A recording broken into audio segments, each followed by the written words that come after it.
I simply asked, I said, I wish I could have that's dry bacon. Well, I mean, you know what that is.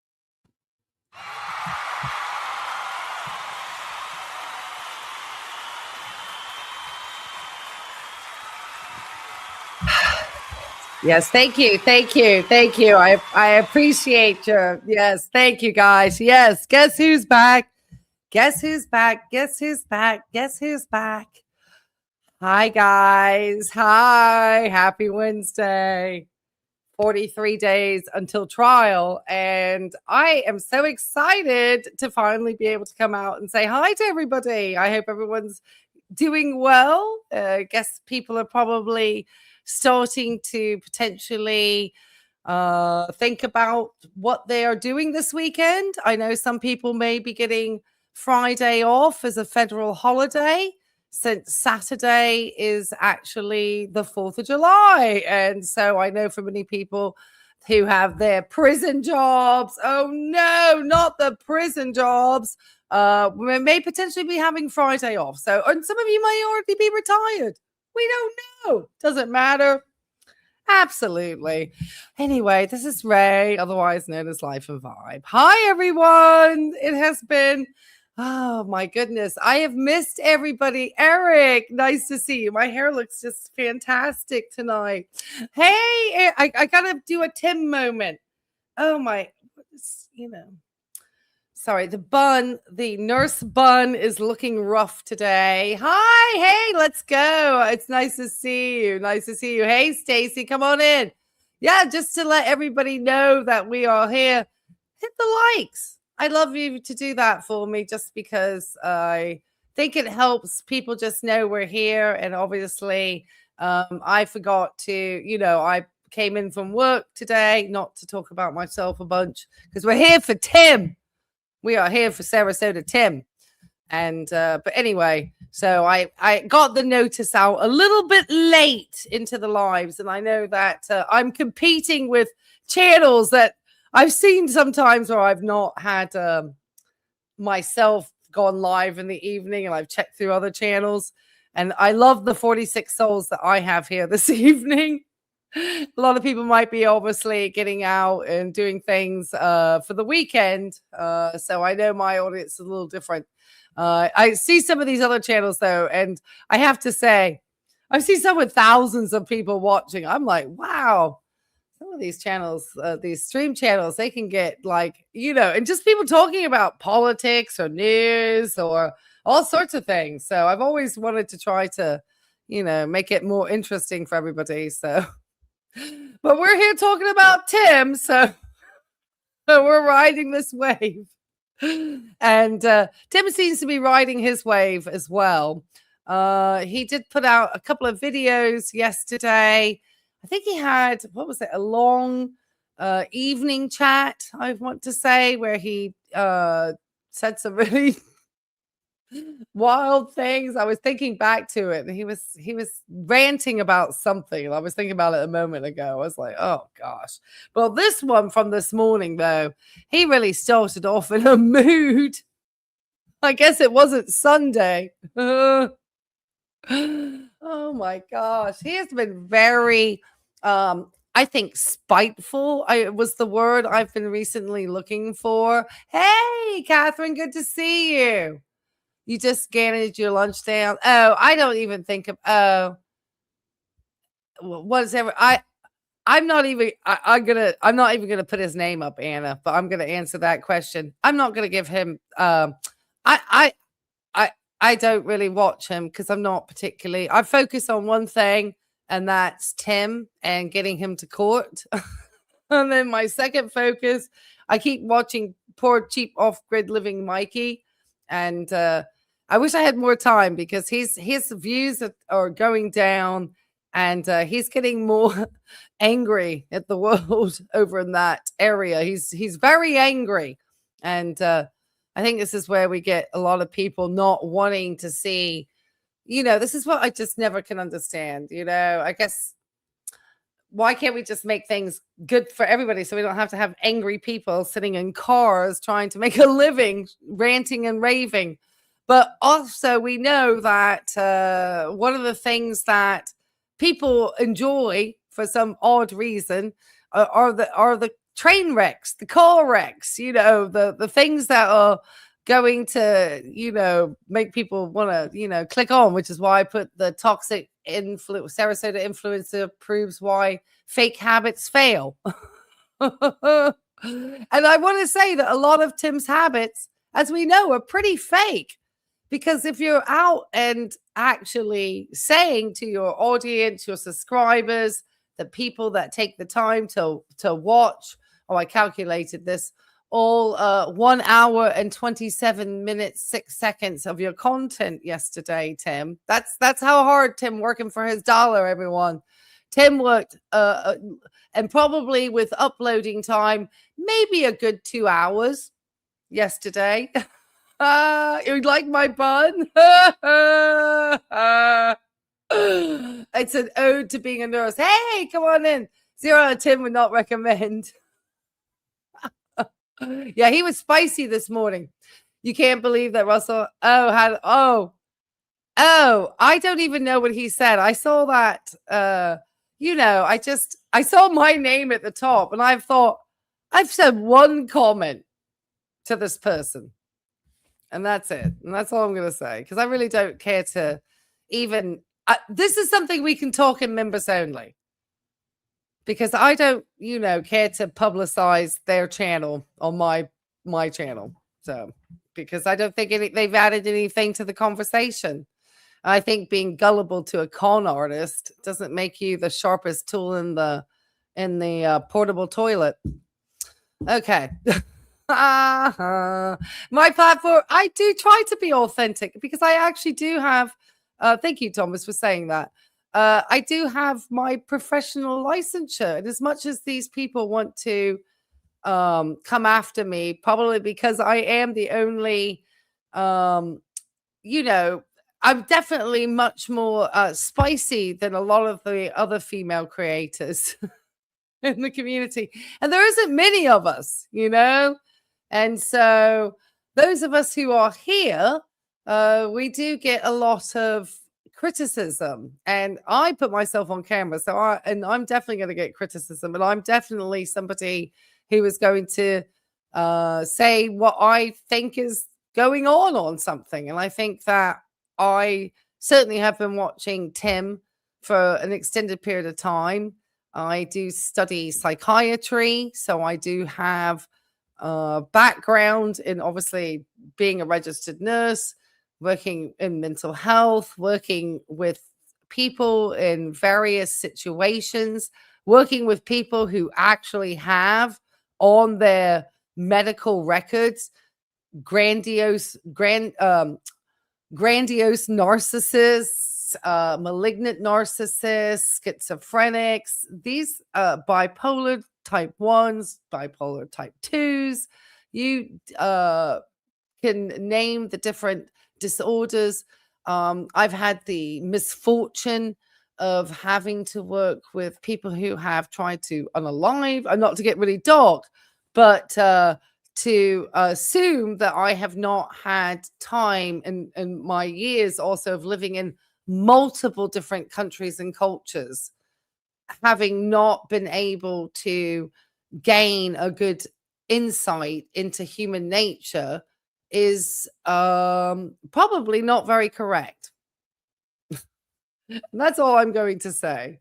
And I think being potentially shuttered in a world such as having lived lifelong in only one place, that may not give you such a wide perspective on human nature, especially when you feel like you may potentially be wanting to protect the sort of consensus of that mindset for a particular region. So that's my thoughts. What's Thomas saying? Even though there's very serious issues presented on your chair. Well, thank you. I do try to make it entertaining. Thank you, Thomas. And the world has a lot of hard topics, and I think that people can get just wild. And one of our wild friends is Sarasota Tim. And so I'm going to put him at 1.5. And like I said, I actually calculated just to show you. So I calculated because this is how my mind works. And I know that, just my fans love me for this. Oh my gosh, you know what I forgot to do? Darn it. I actually have a way to set up my phone as my camera now. So when I was videoing my most recent video, I actually did my phone as my camera. I totally forgot to do that today. So anyway, I'm on the weird laptop camera today. So, okay. This is what I have calculated with Tim and how much work he did. Oh, you're not late. We just started. I'm rambling for 10 minutes, of course, and saying hi because I haven't caught up. I am going to be giving away some Life and Vibe memberships to wish everybody happy July and happy hump day, I guess. I have been so busy doing some things for the channel behind the scenes, and hopefully everything gets approved and will come out soon, and just some fun stuff. Yeah, and I'm just excited to be here because Tim is he's been trying to get me to, I don't know what's going on. I've been getting some interesting comments about whether Tim is spiraling at this point. Hey, come on in. And whether is Tim spiraling? I don't know. Maybe that should be one of my poll questions tonight. I need to do a poll. So maybe that's the question I'll do in the poll. Do you believe that Sarasota Tim is starting to spiral because of the upcoming court case? Because I noted recently that this is somebody he did not try to eat a proper Mediterranean diet. Tim, as I think we all know, has been secretly eating behind the camera and was outed by Teddy some time ago. So we know that Tim is somebody who's getting burgers and buns, but the thing is he has seemingly no portion control, and he's getting the wrong type of bread. I personally love sourdough. I get a sourdough loaf. Actually, it's not much more expensive than the bread that I would get from a supermarket. And it's freshly baked at our local bakery right down the road here. In fact, there's a YouTube channel that has featured my bakery on it that I go to. And they have the best sourdough. And when you get those sort of like natural grains with the sourdough, I believe, you don't, where it's fermented, you don't get the sort of bloat that people get from bread, I think, when it's highly processed. And so the sourdough is considered actually to be quite healthy for you to eat. Now, when I get a loaf, I try to get it when it's not warm because otherwise they won't slice it. I like mine sliced because it will still stay really good for sandwiches and stuff for quite a few days after. And don't have to do anything special to keep it in the paper bag. And it will take me a week to get through that loaf. And I love it. It's so good. Yeah, come on in. So I think that Tim doesn't have a great understanding of food. He doesn't understand that fruit is fructose, which is very different from refined sugars. And so having fructose, and then, what you're wanting to really think about is kind of the carbohydrate of the fruit, because it's carbohydrates that actually translate to the blood sugars that you need to actually supply the energy for your muscles. That's the actual energy source, and you have to get your insulin as the little key to come in and open up the cell to allow that blood sugar to actually enter into the cells in the muscles and allow them to actually create the energy to do the activities that we need to do. And so starving yourself of carbohydrates actually is not very good. It's the type of carbohydrates that you eat. Many people that I see who are like weightlifters and bodybuilders live on a diet of broccoli, rice, and like skinless chicken. That is like the classic diet of any man that I know who is like a weightlifting bodybuilder type. They literally just seem to live on like eggs, but cooked eggs in the morning, and then they'll have, it's like a lot of broccoli, and they'll eat whole things. They'll eat tons of fruit. They have no problem eating fruit. So I think Tim just doesn't really understand how to eat well, and he seems to think it's up to women to do it. All right, let me not bore everybody with this blanky screen over here. So I calculated yesterday all of Tim's videos and how much time Tim worked. So I said, because I put it in here, I didn't want to be bothered to try to figure out 60 seconds, because that's not the math I wanted to deal with today.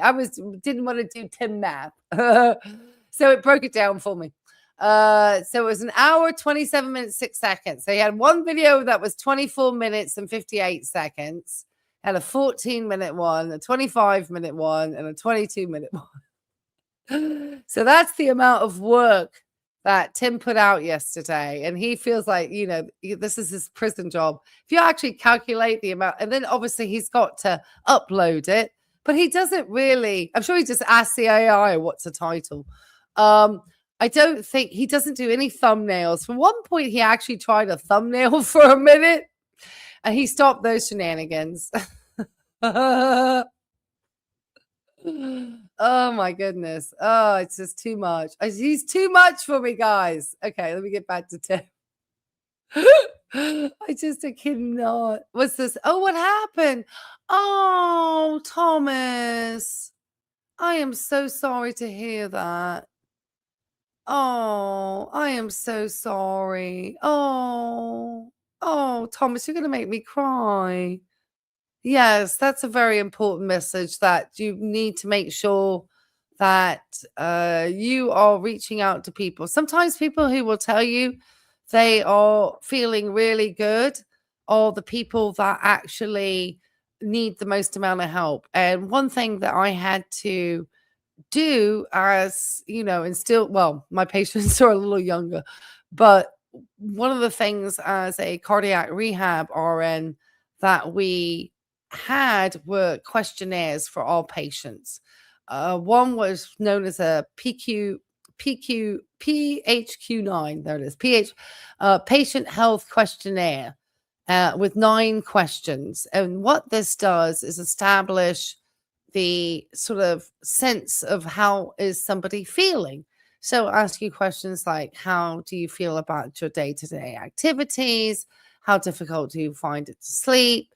Do you have any plans to harm yourself? And so, especially after somebody's had maybe a big medical event that's maybe life-altering and not in a positive way for that patient, I've had patients that have scored extremely high on wanting to have decisions that sadly it seems that Thomas's brother-in-law took. And so I'm sorry to be careful with the language. It's really more for YouTube purposes, Thomas, more than anything else. I'm sure you probably know that. And so I would have to ask these questions to my patients, and they inevitably, when I would see those responses on that questionnaire, I was the one who would have to have that conversation.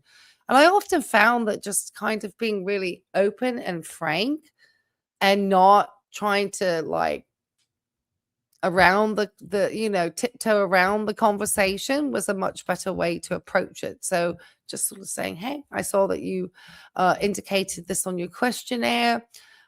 Is there something that you would like to share with me? And I would actually ask them, do you have an actual plan to carry this out? And that's a really difficult question to ask. Sometimes, much older patients than myself, male and female.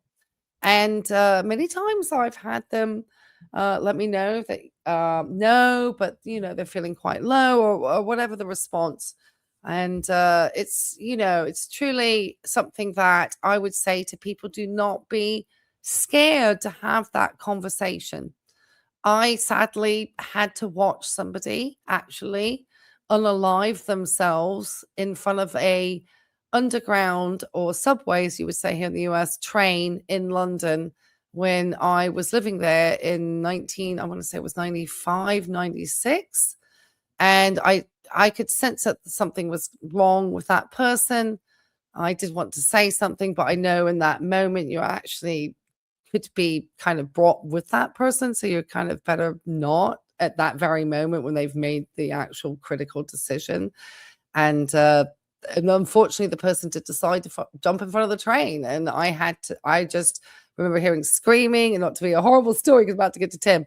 And I just went and ran and I hit the alarm inside of the underground in London. It was a big outside open air one. So it wasn't one of the ones that was, in the tunnel area. And I had to hit the alarm and it was just chaos. I remember seeing my roommate because she and I were in the evening taking computer classes and from after our prison jobs. So yeah, it does make you really rethink things. And and I think it's important in some ways, some of the things that Tim kind of brings up in his conversation here, because he tries to address loneliness and being single, but it's Tim. I'm hoping we can laugh after that very serious aside there, but I think it was important, and I appreciate you bringing that up. It's never the wrong time to have these conversations, and so I think we can always return back to laughing a little bit along with Tim and his lazy lying, because I think we've all known that he's not adhered to any of his diet decisions. I certainly don't think that Tim's somebody that I feel is he's very Tim is definitely somebody who's going to be self-preserving in life, I think. And as much as I think, probably as much as he doesn't want to admit, we'll listen to him and then I'll give you my thoughts. Okay. And I'm so sorry to hear about the loss, Thomas, again. I'm so sorry about that.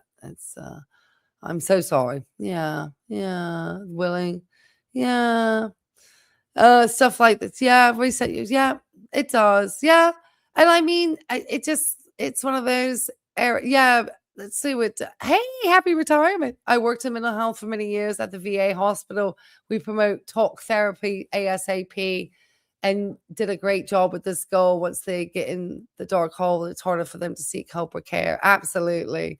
And I've actually had many patients thank me. I actually had one, and I don't want to toot my horn because obviously I'm not like Tim. I don't need, but they were so grateful that I actually did take the time and say to them, hey, go talk to somebody. I don't think your family is going to be benefiting you at this moment. He was an older gentleman, and he actually had delivered to me this thank you basket because he was just so grateful.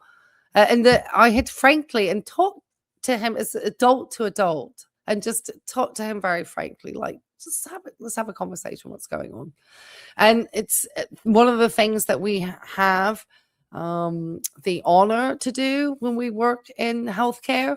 And as much as we are working with patients with their, physical, medical, there's going to be a large mental piece that comes along with it, which is why when you're studying to be an RN and taking your BSN, you do a huge amount of coursework and preparation actually in mental health and spend time in mental health facilities and studying psychiatry. And you spend actually quite a good more, I think, than people realize. We do spend in training in mental health as well.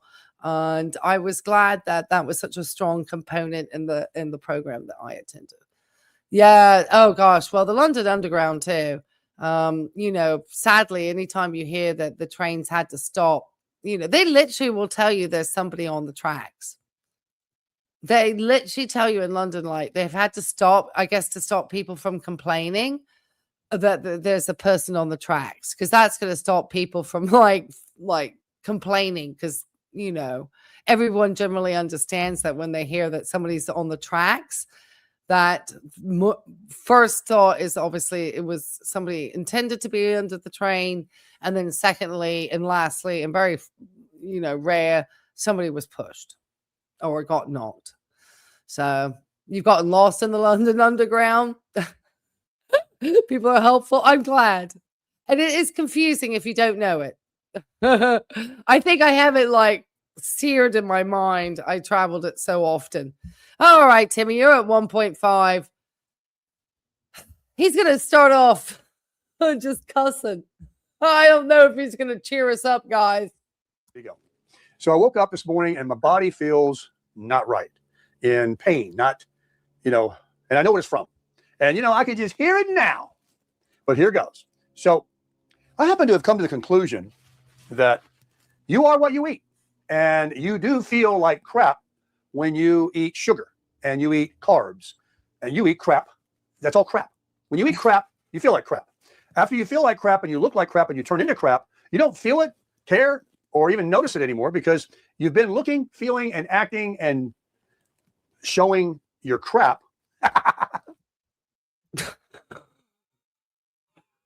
I don't even know what to say about that start from our dear beloved friend, Sarasota Tim. And I hope, Tar Heels, wherever you are, if you're safe in Minnesota, I hope your travels are going well. Just to give you a shout out in case you catch up with us on the replay, Tar Heels. Gosh, I really was not. We'll talk about the other person in members only because I think having taken actual, anyway. All right. Maybe I can't speak because I've mentioned some of 10 subs before. So heard Angel Missions taking a break. I was floating at the Devil's Lake today. Oh, that sounds delicious. 40 minutes. That does sound good. I do plan to, because the weather has finally broken through and felt like summer here in Virginia Beach. Virginia. I don't know why people think I live in landlocked West Virginia when I live in a very expensive coastal town called Virginia Beach. Don't even sound like I come from West Virginia.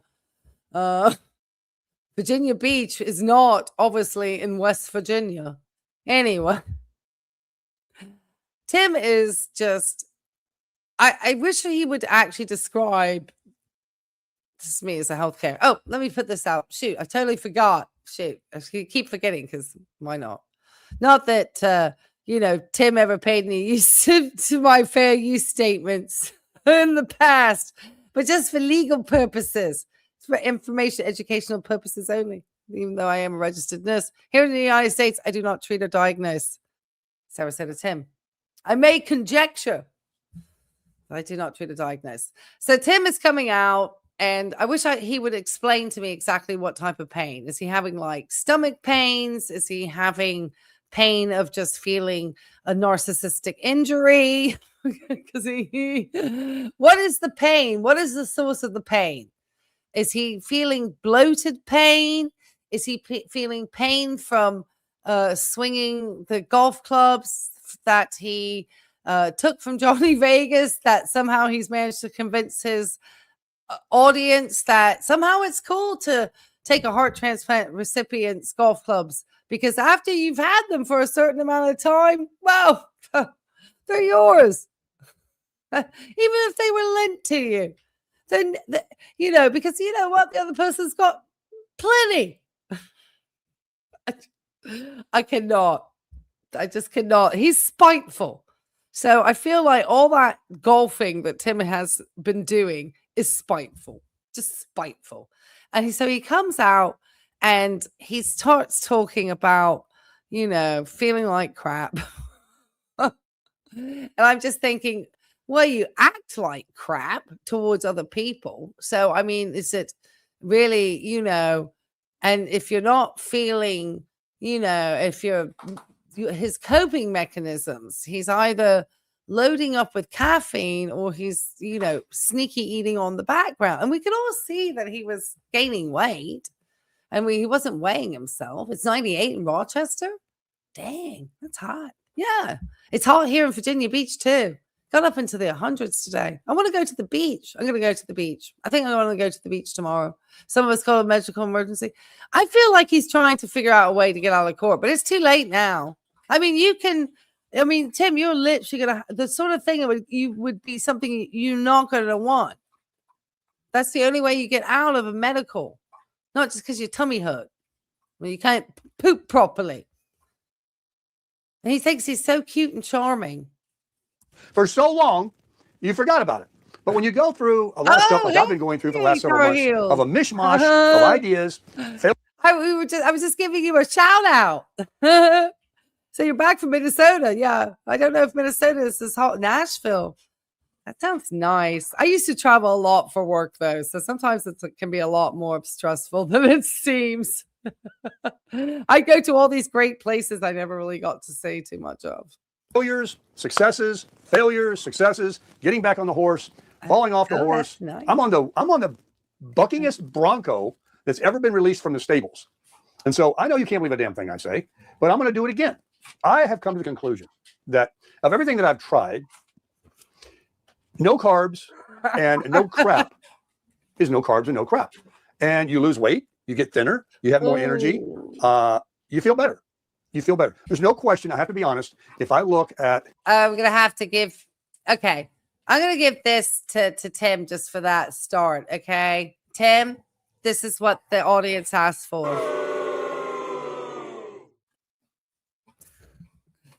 Yeah. Coming out, lying to your audience. Just lying, Tim. He's changing his diet for the 28th time. Yeah. He gets a boo. That's why he gets a boo. Yeah, and he gets one of these too.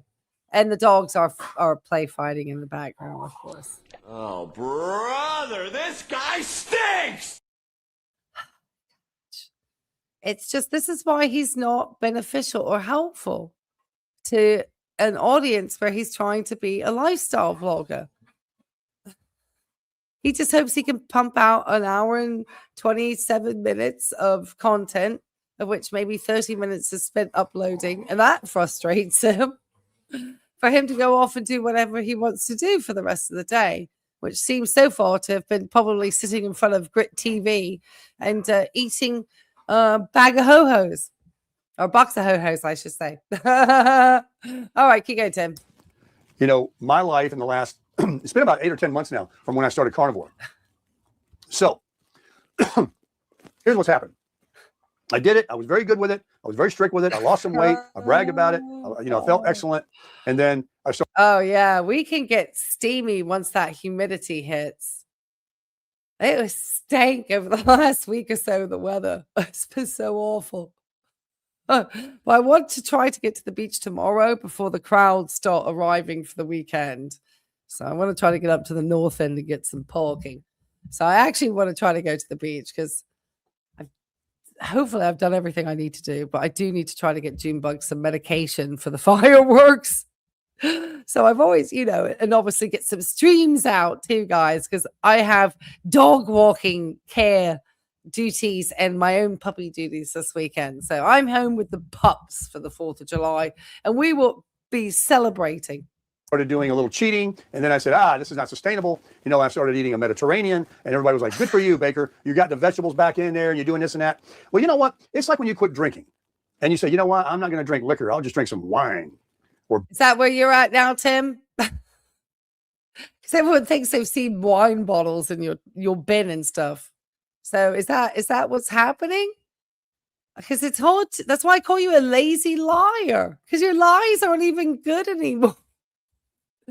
I mean, why? Your audience is obviously just going to eat up whatever you shovel to them, Tim, and that's fine. One of your guys loves to come over and leave me comments all the time. You're not going to get his money. I'm like, yeah, I will. I'm going to garnish him. Yeah, you won't get anything. I can garnish you too. You think you know more than everyone else? In this situation, yes, is what I told them. When it comes to my lawsuit and what's going on in the lawsuit that I'm currently levying against Sarasota Tim, yes, I do know more than you. Oh, look at that. Oh my gosh, I just realized the face that I stopped. Tim is like, the pause story on this is great. You're babysitting your grandcats. Yeah, a lot of us have like pet sitting duties because Junebug loses it. And so I need to get her some type of medication. So I have a couple of days, but I just like to go to the beach. And like I said, I've been hired by my neighbor too. I help my neighbor with dog walking duties. And it's been beautiful. And I love to get out. And so I actually, and this is maybe a suggestion for Tim, and I know he doesn't like dogs, but are there people who work in your RV area who have dogs that you could negotiate a little bit of something for them to give you to walk them, or maybe even just do it out the goodness of your heart because you're retired and you don't have anything else to do? You already got a bunch of money and you could feature them on your channel. I mean, sorry guys, I didn't mean to stand up like that. All right, Beer. going, Tim. And then that turns into more and more. It's like a crackhead. I'll just smoke pot, and it's back into crack and heroin and pills. When you're addicted to food, and there is an addiction, especially sugar, because sugar is a drug. And guess what's even more addictive than a physical addiction? An actual physical addiction. You know what's more addicting than that? It's true. You can Google it. I learned this a long time ago, before even AI came out. Mental addiction. A man is how he thinks. A person is how they think. You are. Okay, Tim. I think you're mistaking having an propensity to addictions, which can have often maybe an underlying genetic component. There is a genetic link to people who are, severe alcoholics, who have a gene that stops them from getting just whacked out drunk like the rest of us. So they're able to consume huge amounts of alcohol. And there seems to be this genetic link to alcoholism. So for you to just assume this, very dated outlook that it's all about, now for those building habits, and you're not having to have any actual mental health disorders or struggles around. And we've been talking a lot about mental health. So this is kind of a nice segue into that conversation. And I think that's, you're confusing addiction and what can be like considered addictions as per the DSM-5 with text revision. Caffeine, for example, is considered to be an addictive substance. So your amount of caffeine you take in would be considered an addict in this actual mental health disorder book. And don't worry, I'm right there with you, Tim. So I think that you're mistaking creating good habits with actual like pathological addictions, and what maybe leads people into those types of behaviors, and why some individuals have more propensity to it to another, and so forth. And you don't think about anything around the environment, Tim. You can't just come out and take these blanket statements because you Googled something and you're talking about habits. Anyway. What's this? Oh, about the cats. Oh, cats, poor cats. My dog, though, Junebug, if the weather's probably going to be nice, so that I'm sure the fireworks will not be canceled at the oceanfront Virginia Beach. We live right in the oceanfront area. It is just going to be mass amounts of traffic. The fireworks actually do go on for a long time. I mean, they put on a big show.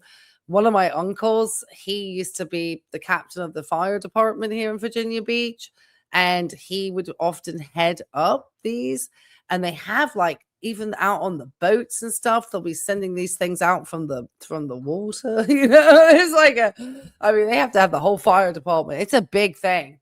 There's like two big places. People either go up to Mount Trashmore, believe it or not, Trashmore, and or they go over to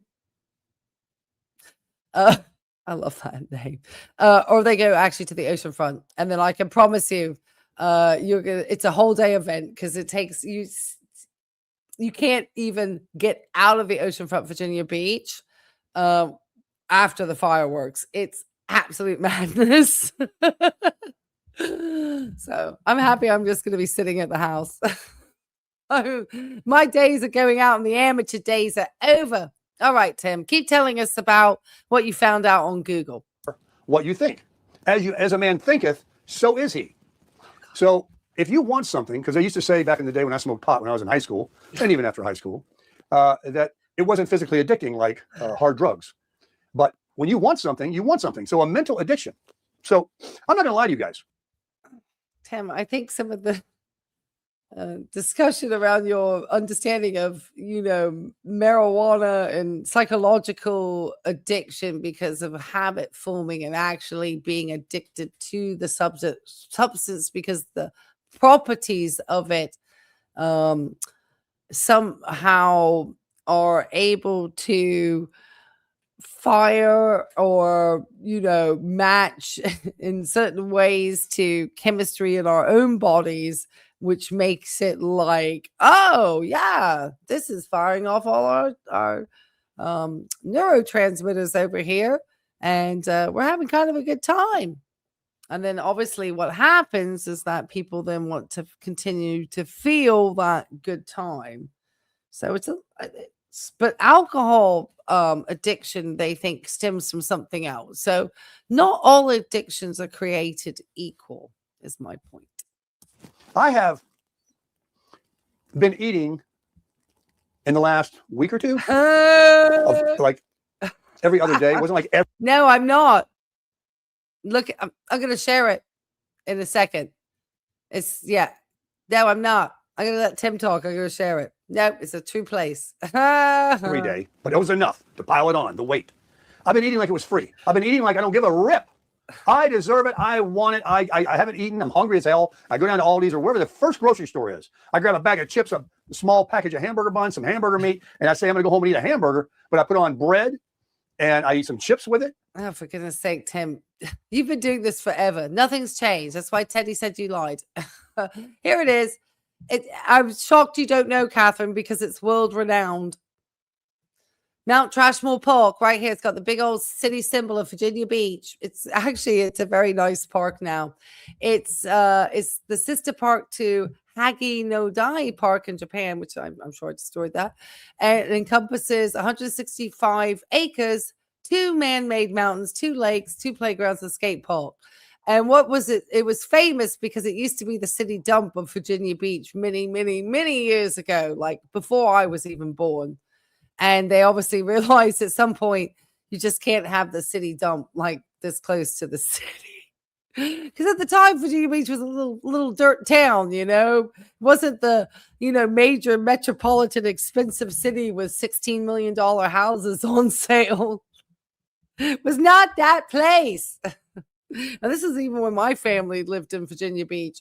And so they ended up, covering it. They actually have to have all these like methane release systems to actually for the trash to decompose. And I've run a lot of races at this particular site. A lot of sporting events happen here. So, and you can see it from the interstate 264. It used to have a toll right in front of it. So yes, world renowned.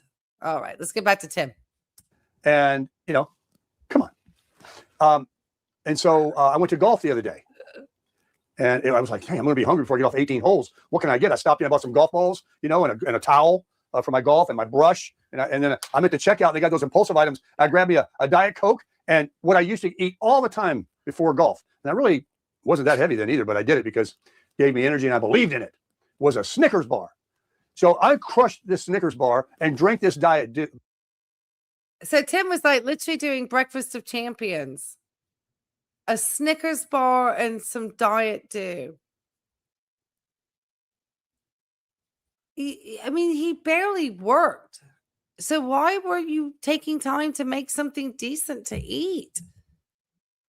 Maybe if you had ate in a correct manner through your life, you wouldn't be having the difficulties and trying to lose this weight now that you're older. I mean, the only way this weight usually comes off with somebody is like a major illness. You don't want that to happen. I know that. But it's going to be your whole approach and how you are restricting your food is setting you for failure. And I don't think that you have the willpower, and it's not up to some woman to do it for you, which is the other thing that you seem to think that women's jobs are. We shouldn't be interfering with you doing whatever you want to do. This is for Tim's women. But then they're supposed to be there to cook you breakfast like Raffaella. And the fact that you go over there and have an older lady cook you breakfast is shameful. Diet Coke. And I'm all hopped up, got the sugar high going. I'm ready to hit the golf course. I'm excited. You know, I'm swinging. Maybe I'll burn it off. But you know what? Just that and the bread and the chips that I've eaten. And guess what I do? I feel so guilty. I'm being honest with you. What I do off of camera, I make that food, and I've done 5 times, I'll say, a handful of times. I sat and just gorged myself with the chips and a couple of burgers on bread and everything, and sat here. Hey, I admitted too that I'm a caffeine junkie. And watch my TV and just what do they call that? What's it called? When you just I'll think of it in a minute. And then I feel stuff yourself, overeat. You just like binge. Tim, you're falling down foodie territory over here. I told you guys, for all my fellow foodie beauty fans out there.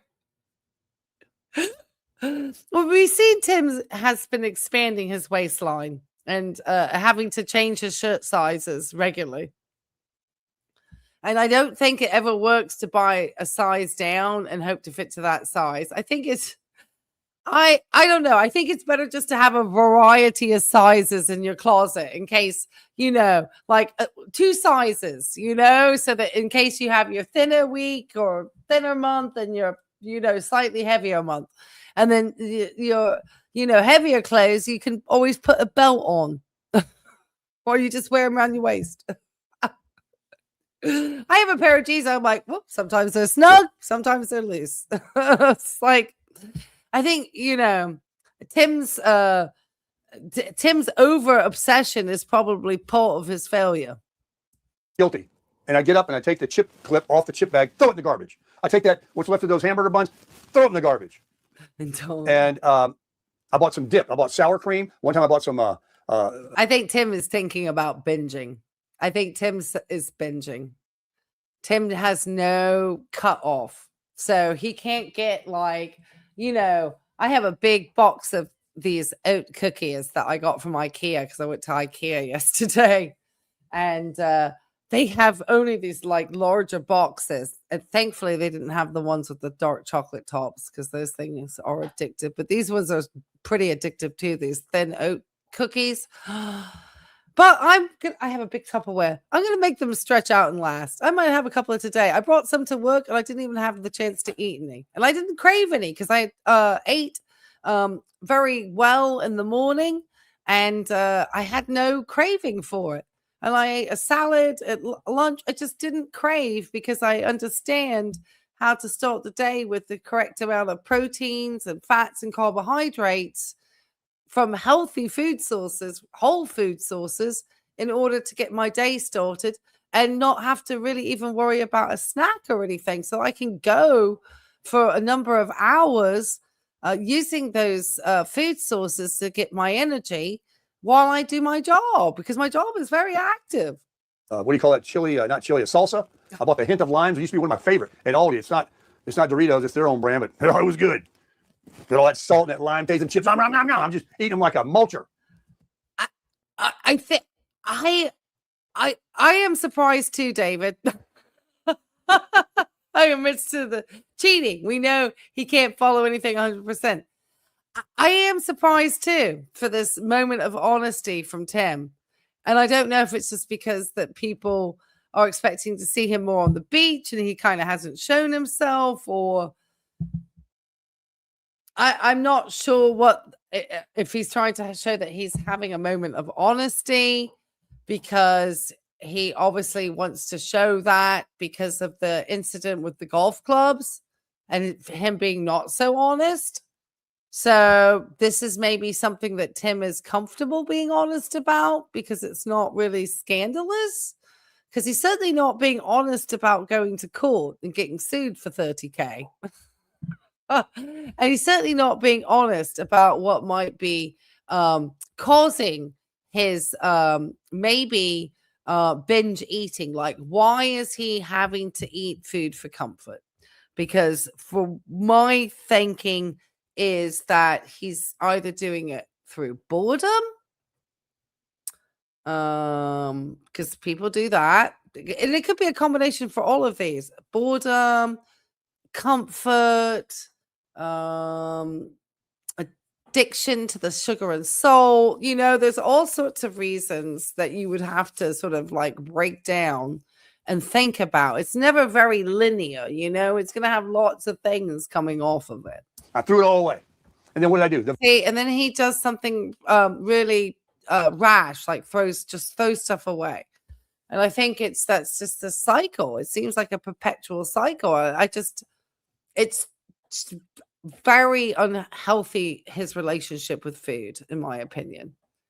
He does have an unhealthy relationship. Eating a Snickers, you know, that's the thing you do when you're like a teenager. You know, so you don't do that when you're, you know, I don't know. I didn't like that sort of stuff. I always liked real food. Very next day, got to that point, was hungry again, impulsive. Debauchery was the word I was looking for. I was eating like debauchery.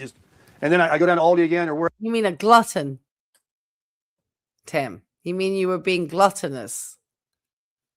That's gluttony. What you're describing is gluttony. You should know that. Don't you do like biblical speaking and stuff and talks about Jesus? You think you would know a word like gluttony? All right, Tim. Well, I guess you wouldn't, because you're not really a walking thesaurus, are you? It probably wasn't on the word of the day. Because that's right around the corner here. And I'm like, buy the chips again. Buy another loaf of bread. But this is about sliced bread. And I bought some turkey. And then you saw me at the Walmart. And I bought those Ritz crackers. They're full of butter and carbs and junk and fattening. And might as well just tape them on your gut. And who am I fooling? Yes. Myself? You? Yes, it is very fascinating. You know, about the gut biome. I agree. Yeah, binge. I go for binge. I think gluttony was the other word. I think he was looking for gluttony. I think he was trying to look for being a glutton. Because that's what I think he is. Because he's kind of gluttonous about everything, like buying 6 shirts, 6 shorts. When he got the motorbike, he kind of, you know, he had to have everything for the bike. It's kind of this level of, but if it's the food, you know, it's a level of gluttony that's, you know, interesting that he's, you know, but he realizes he can't keep hiding it. We're going to see it. Otherwise, people are going to think he's, you know, drinking. I'm only interested in me as far as my health and wanting to look good. So here we go again. I'm back on the horse. Either takes hard work, or I would say with diet is consistency. I think when you are having to reach a point where you feel like your diet is hard work, that is not the place you want to be at. That's probably going to set you up more for failure than for success. And I think that the thing with food, and I think that people, I have to work with patients who have feeding aversions and stuff, like don't literally want to put food in their mouths. And so obviously watching like the neurology and the relationship that an individual has around food and working around feeding interventionists and feeding therapists, there's a lot of psychology that goes around food.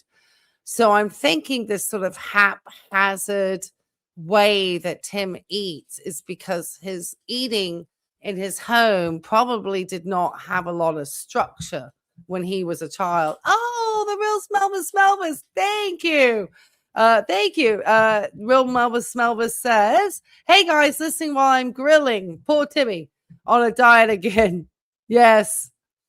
Tim is back on the carnivore. He is an angry man. Thank you for that super. I hope you're going to be charboiling it, Pittsburgh style, tonight. No seasoning, no marinade, just char it to death. You know, cremate it. I mean, make sure it's really carcinogenic as much as you possibly. Just be careful, because there is supposedly some links between grilled meats and carcinogens. So just saying, guys, just read the research. I don't want to be that person, though. Enjoy the grill out. I love grilled fish. I'm not going to lie. Okay? I go up to the Beach Bully specifically to get the grilled tuna steak. Okay? There are times when you are going to break down. But having it in moderation is the point. So knowing that there is, you know, you don't want to be doing it every day like Tim. I think that actually how he has been eating and all that steak and butter and just has actually been the worst thing for him. And he hasn't really got his Mediterranean diet. That lasted like 1 day, 2 days. And that's what he says is making him feel bad. And then what we're finding out in the background is no, he's just on a junk food diet. He just eats processed garbage. And I want to say that he probably just was never either one, educated around eating real good whole foods, because it looked like Tammy ate like garbage too, you know? I mean, I'm sorry. I just really enjoy real whole foods. I always have. I got teased a lot for it when I was at college, constantly. Like, people used to say, because I wouldn't go to the chip shops and get chips. I hated all that stuff. I'd be sitting there eating like pistachio nuts and some hummus and a little bit of like crusty brown bread, some avocado. Even at college in the 80s in the UK. And that's not the way most people ate. So I went to a country like Mexico. I loved it because I just had fresh food constantly. And so I think that, and you can eat a lot of it. When you eat a lot of like whole foods like that, you can actually eat quite a lot and remain relatively thin. But you have to do it consistently throughout your life is the way to really get the best benefits without ever having to struggle with a diet or, you know, major, you know, concerns, you know, around your weight. Now, there's always going to be things that are going to affect it. Medications that people are on, certain disease processes. So there's certain things that people have happened that can affect and fluctuate their weight. But really what we do understand is, as you know, best as you can have. And I know people then want to go on, well, there's all this in the soil and this, that, and the other. I promise you that still is a benefit outweighing the risk of eating the processed stuff.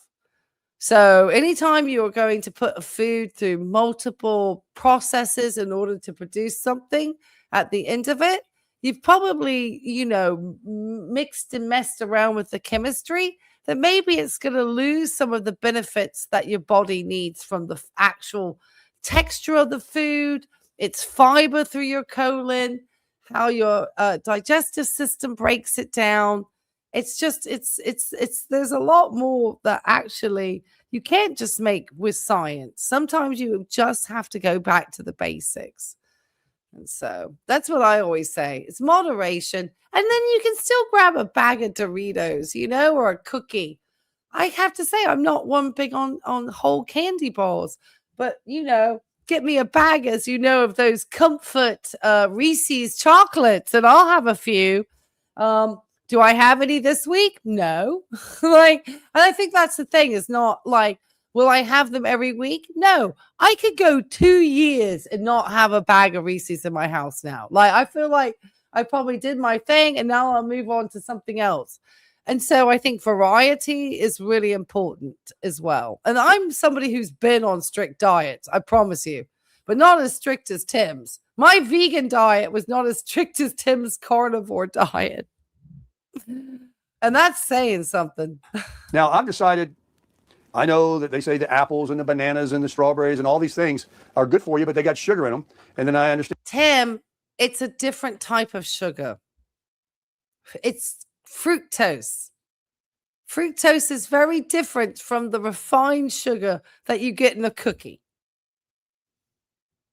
Its body handles it completely differently. Now, the thing you do have to sometimes monitor with those fruits is more to do with their actual carb content.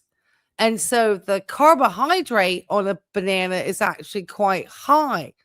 And so people who have type 2 diabetes, often you are better just having half of the banana, and you're going to get your potassium from it and enough of all of the nutrition from the banana without all the overload of the carbohydrate, which is what actually breaks down into blood sugar. That is what is problematic with a banana, Tim. Not that it's fructose necessarily. And the Diet Cokes and everything, they got no sugar in them, but they're going to kill you. And so literally this is what confuses me. Literally. I had to do a lot of diabetes education. So I had to do a lot of teaching around carbohydrates and foods and which foods. In fact, I have somewhere on my table over here, probably like I used to bring it out all the time with Foodie Beauty, like my recommendations of foods to eat. I'll have to look for it one day. In order to kind of monitor, how to build a plate of food that was going to be healthy, and yet be mindful of the carbohydrate intake for somebody with type 2 diabetes. So I think Tim is like confusing things. Everything that I grew up with and I'm used to, I can't have. It's meat, butter, eggs. That's the carnivore diet. Fatty meats. And I got a 1,500 calcium score, and I'm taking Stalin pills. So now what am I supposed to do? Well, Tim, yeah, you're not supposed to eat the fatty meats. You're not supposed to eat the stuff you grew up with. How about that? I don't understand why you have probably seen people who've been religiously stuck on the carnivore diet, lose a lot of weight. There is going to be no benefit for you, sir.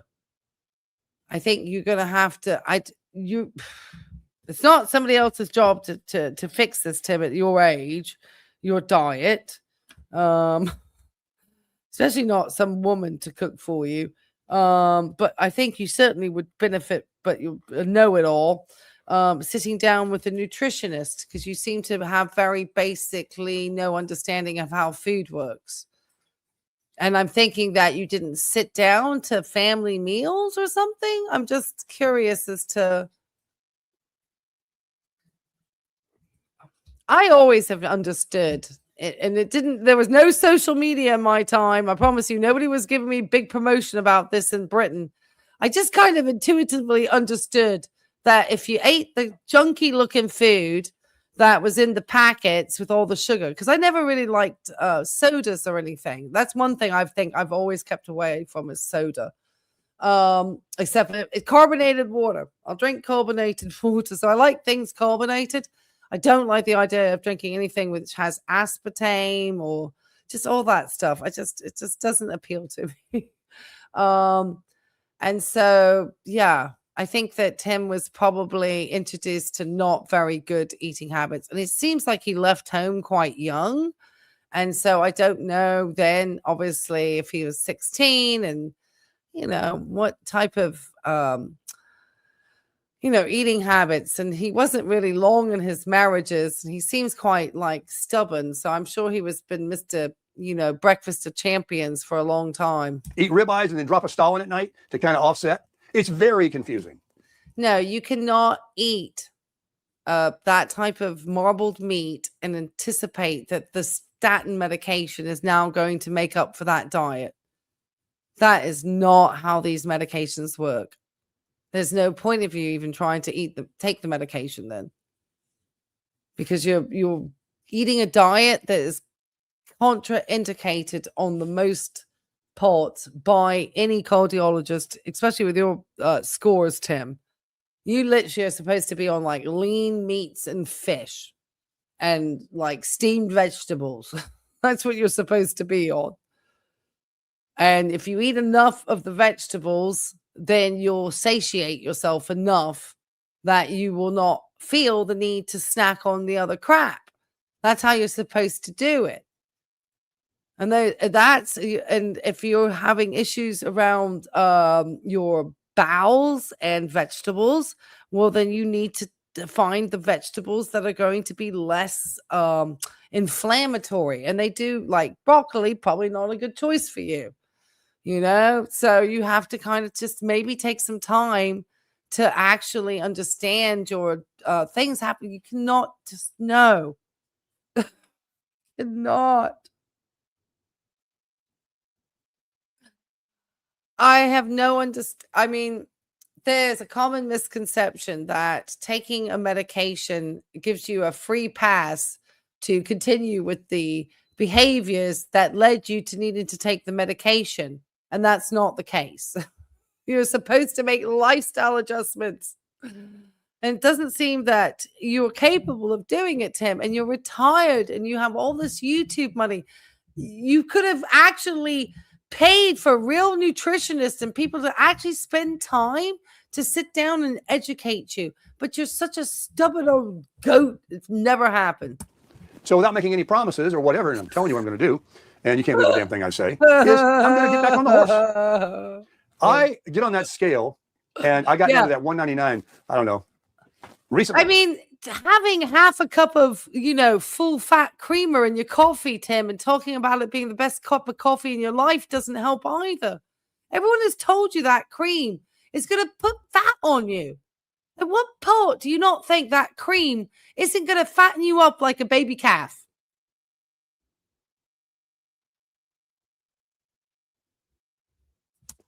I got on again. It was 205, 203, 204. I was at 202 and 201 every day forever. And then it jumped up. And let me tell you something. If you don't think 5 pounds makes a diff, maybe not when you're 350. If you weigh 355, you might not notice it. But when you're... Yeah, I had a doctor who complimented me because for years I would go into the doctor every year on my checkup. And this was when I was in my late 30s, early 40s. And he was always shocked that I always was at the same weight. And I rarely weigh myself. The only time I weighed myself was when I was actually losing too much weight when I got really sick. On the most part, I can kind of look at myself and kind of guesstimate where I sit, because I've maintained the same weight pretty much once I kind of got a little bit later in my adult years, probably closer into my 40s. Up to that point, because I used to do so much distance running and was just very, did a lot of that. I was still maintained a very slim, very thin weight. I had a friend of mine who came over from England. He's like, I'm going to have you eat or something. And then he found out how much I actually ate. And then he regretted saying that. 199, you go to 204 or 200 to 205. You notice it. Or you're 185, you go to 190. And that Michelin gut starts to pop again. I told you. And I've noticed that there was another young female creator. Tim's going to be so upset. A young lady who did a dual live stream talking about Foodie Booty and Sarasota Tim. But they seem to think that they had some misconstrued as this wealthy retiree in Florida just living his best life ever and this, riding around in his truck. So people do buy the shtick if they don't know the full lore of Sarasota Tim, which is why we're so important out here to keep reminding people about how Sarasota Tim got all this fake stuff going. And you order some new shorts on Amazon, and all of a sudden it's like, oh, what happened? And I don't like it. And so last night, what gave me an epiphany was I was watching a YouTube. Yes, Beth, I grew up the same way. My grandma had a very set menu that we ate, always the same thing, What, like it was spaghetti night and the meatloaf night and the pork chop night and the taco night and the fish night. And then the day, is a sandwich. You have a budget. You maintain your sticks and bricks, assist your disabled. Oh, the volunteer, help your friends when they need help. There's more to life than complaining. Yes, thank you, Thomas. Well, I feel that I have the mission to make sure that Sarasota Tim starts spreading medical misinformation on YouTube. And but yeah, I think that Tim is definitely somebody who's definitely probably more talk than action, which is definitely the salesman in him, which is why he sells a lot to his audience about his travel, all of these things. Has anyone seen Tim travel this summer? Is there anybody in his subscriber, in his audience, who would dare ask him, is he going to travel anywhere? He'll talk about it till he's blue in the face. Oh, I'm going to travel here and travel to Georgia and travel to Tennessee. And people have seen him travel. So I think that it means that it makes him more believable. But I mean, I don't know why he just doesn't say, I'm not going to travel for a while, but at some point I'll probably travel again. I guess that just wouldn't get the same views, hey? And the one place he does need to travel to, which is Virginia Beach in 43 days. He doesn't talk about that. Video. I don't know why it came into my feed. It was it might have been AI. Hell, everything's AI today. And it was. Am I over 40? Are you? I hope peace be with you. Am I over 40? Oh, I'm almost 60. Well, thank you for the compliment. Yes, I will be 57 in August. So I'm exactly like 10 years younger than Sarasota Tim. And yes, that is my natural hair color, believe it or not. I don't really have any gray hair. My hair got very dark as I got older. So I'm one of those cases where instead of me really going gray, I went dark, which is really odd. So I had very blonde hair when I was younger. But thank you for the compliment. 60 is the new 40. That's right. But I appreciate that. I feel my age every day. I don't think I feel it quite like Tim. Unlike Tim, I take, on the days where I'm at work, I take 650 arthritis Tylenol. Living alone as a senior man, as an older man. Oh gosh. I said, I don't like. Let me listen to this. Ladies. And this is sort of tying into what I just said, and not. I just want to talk about what I watched, because I can relate to it. It was pretty much spot on. I would have to agree. I am a retired. I guess I'm elderly. I guess I'm a senior. I'm 65, older, and I live alone. And I live alone for most of my life, but I wasn't alone for several years until within the last year. So it started talking about when people go into being alone. It talked about a man. I don't know if this he was there for breakfast today. He goes over there like every other day. One, they have better working air conditioning. Two, Raffaella always feeds him because she's Italian. People in Europe, you walk in their house, they offer you food. That's the way I grew up too. You offer food and drink. First thing you do in England when somebody enters your home, if you do not have that cup of tea offered within the first 5 seconds of someone crossing your threshold, you have literally broken laws in the United Kingdom.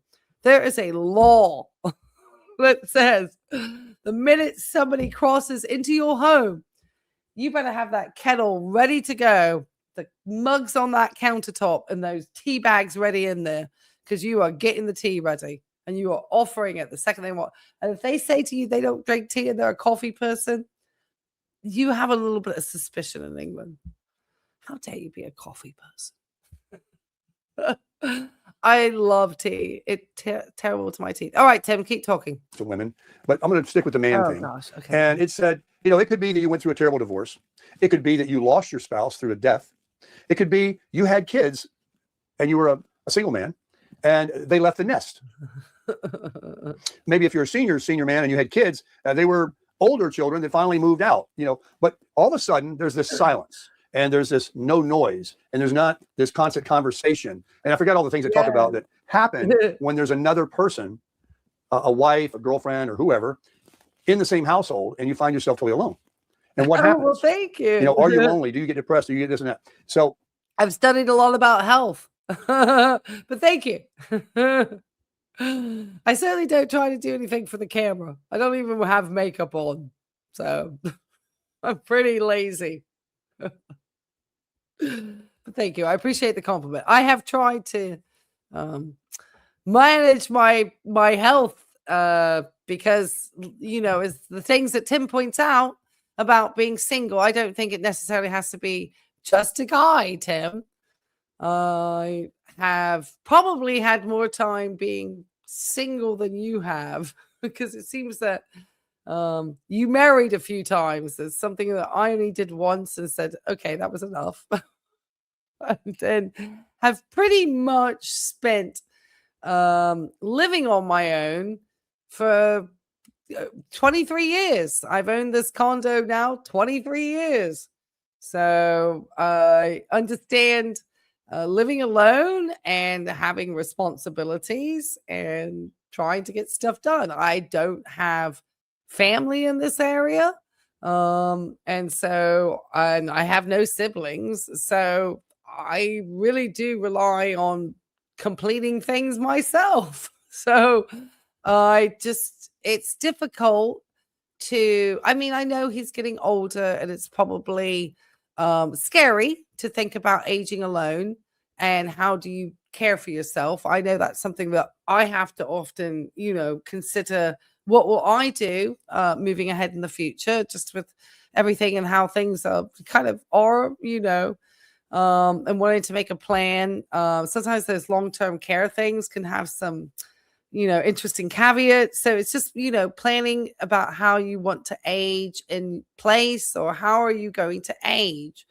And I don't think it's something to be scared. I think Tim's constant, perpetual chasing of his youth is actually detrimental, this is just my opinion, to aging well in place, and that doesn't mean sitting and eating all day. It just means understanding the need for stability as one gets older, and understanding how to take care of yourself in very simple ways. I think that's the thing that most of us healthcare professionals always say, the things that actually do the best for you, the advice, the health, is some of the most boring advice. It's boring.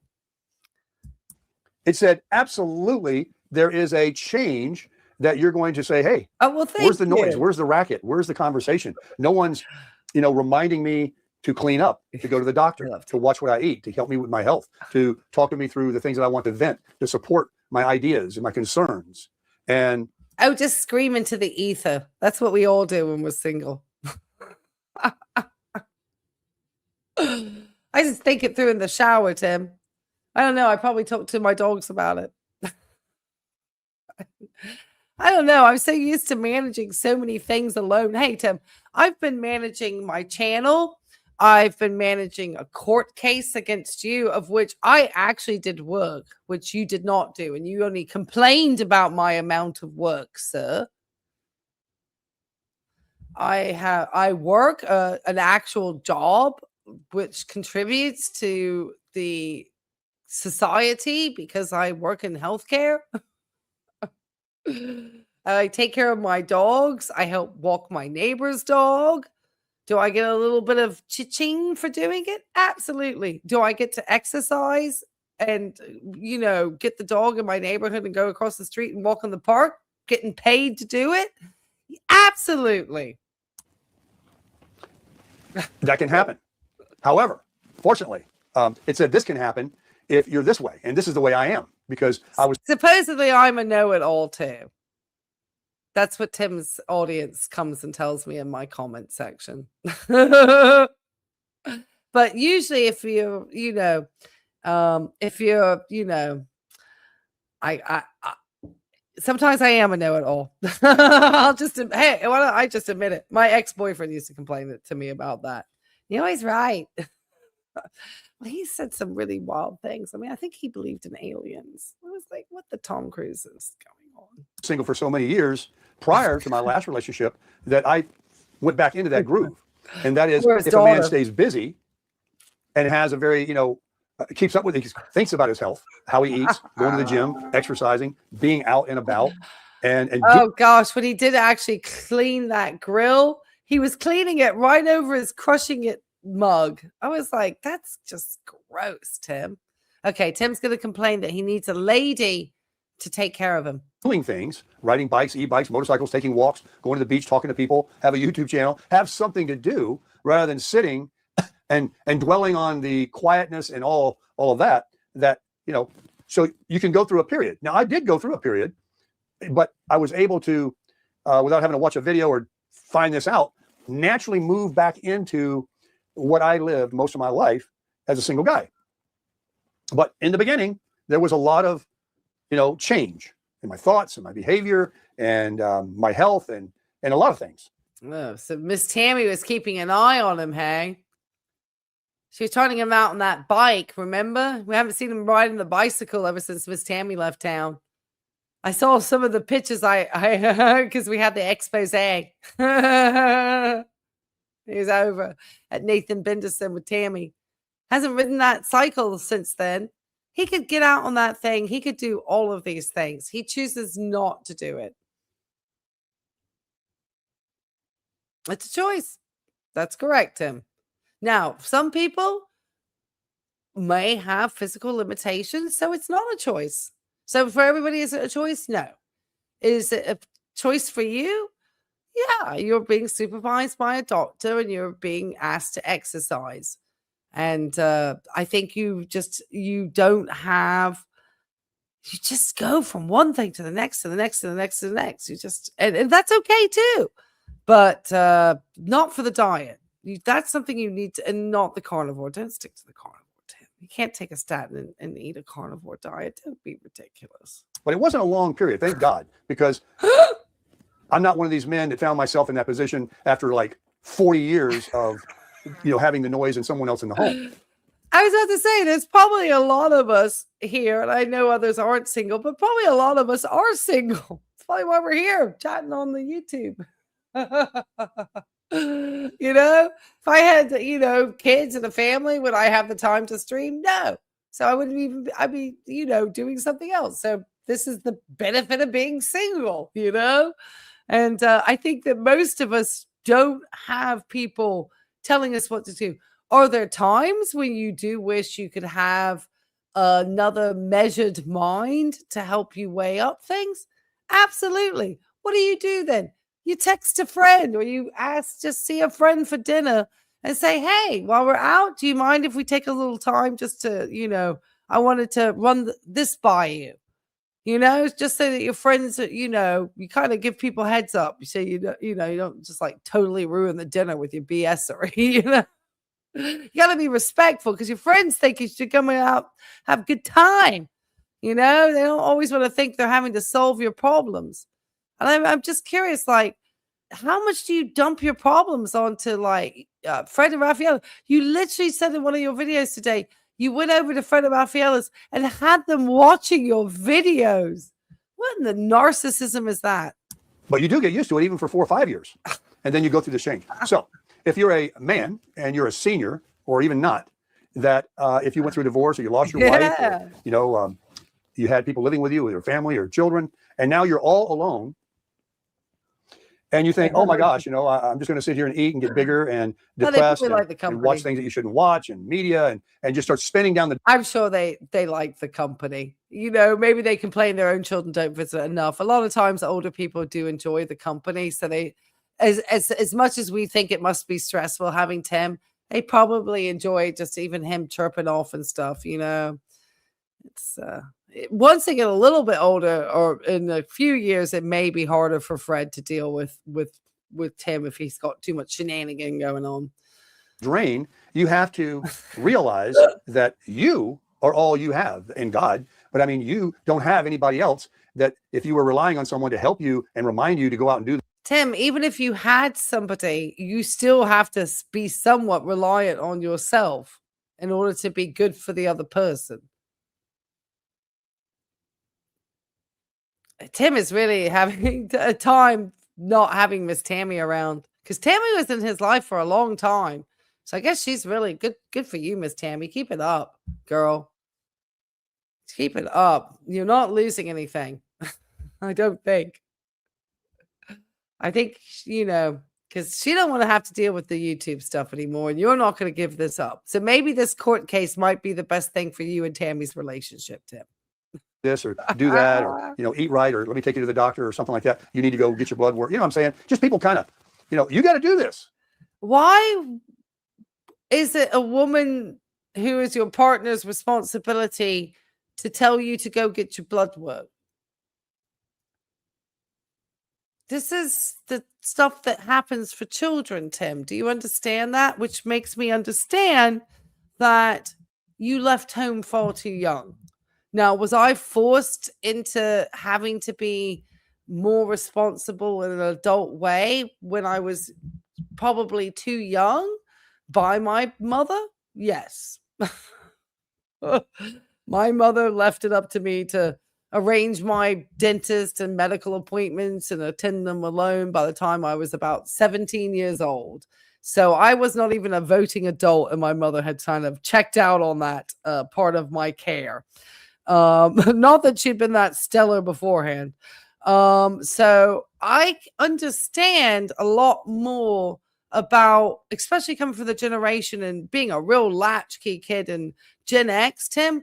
We really had to become very self-sufficient very early.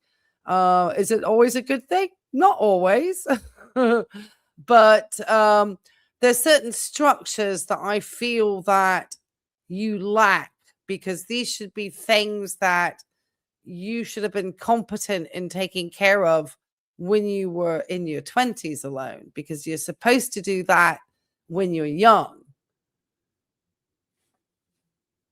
And I do. I absolutely do. I do it all.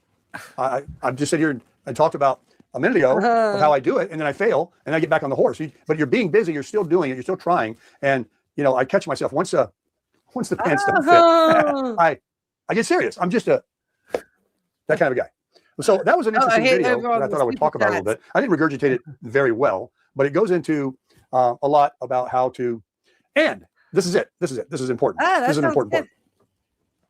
Some men, now listen to me. This is very important. You listening? You can be in a relationship with your wife, girlfriend, or other people in your home and find yourself more lonely, possibly depressed, than if you were by yourself. Because some relationships are toxic. You're constantly getting toxicity. Well, we know your and Tammy's relationship was not healthy, Tim. I don't think that anybody thinks it was healthy, probably. It didn't start in a healthy way, and it probably didn't end in a healthy way. And I think probably it being ended is good. You need to move on. Maybe it's because she left you and you didn't leave her. Maybe that's why you hung up, Tim. Because it seems like when you left, which it seems like you were the ones to potentially have moved on from your spouses before and went into other relationships, and it was coming more from you. The last wife, you said you left her to join that neotech thing, and you literally left your wife and kid for a cult.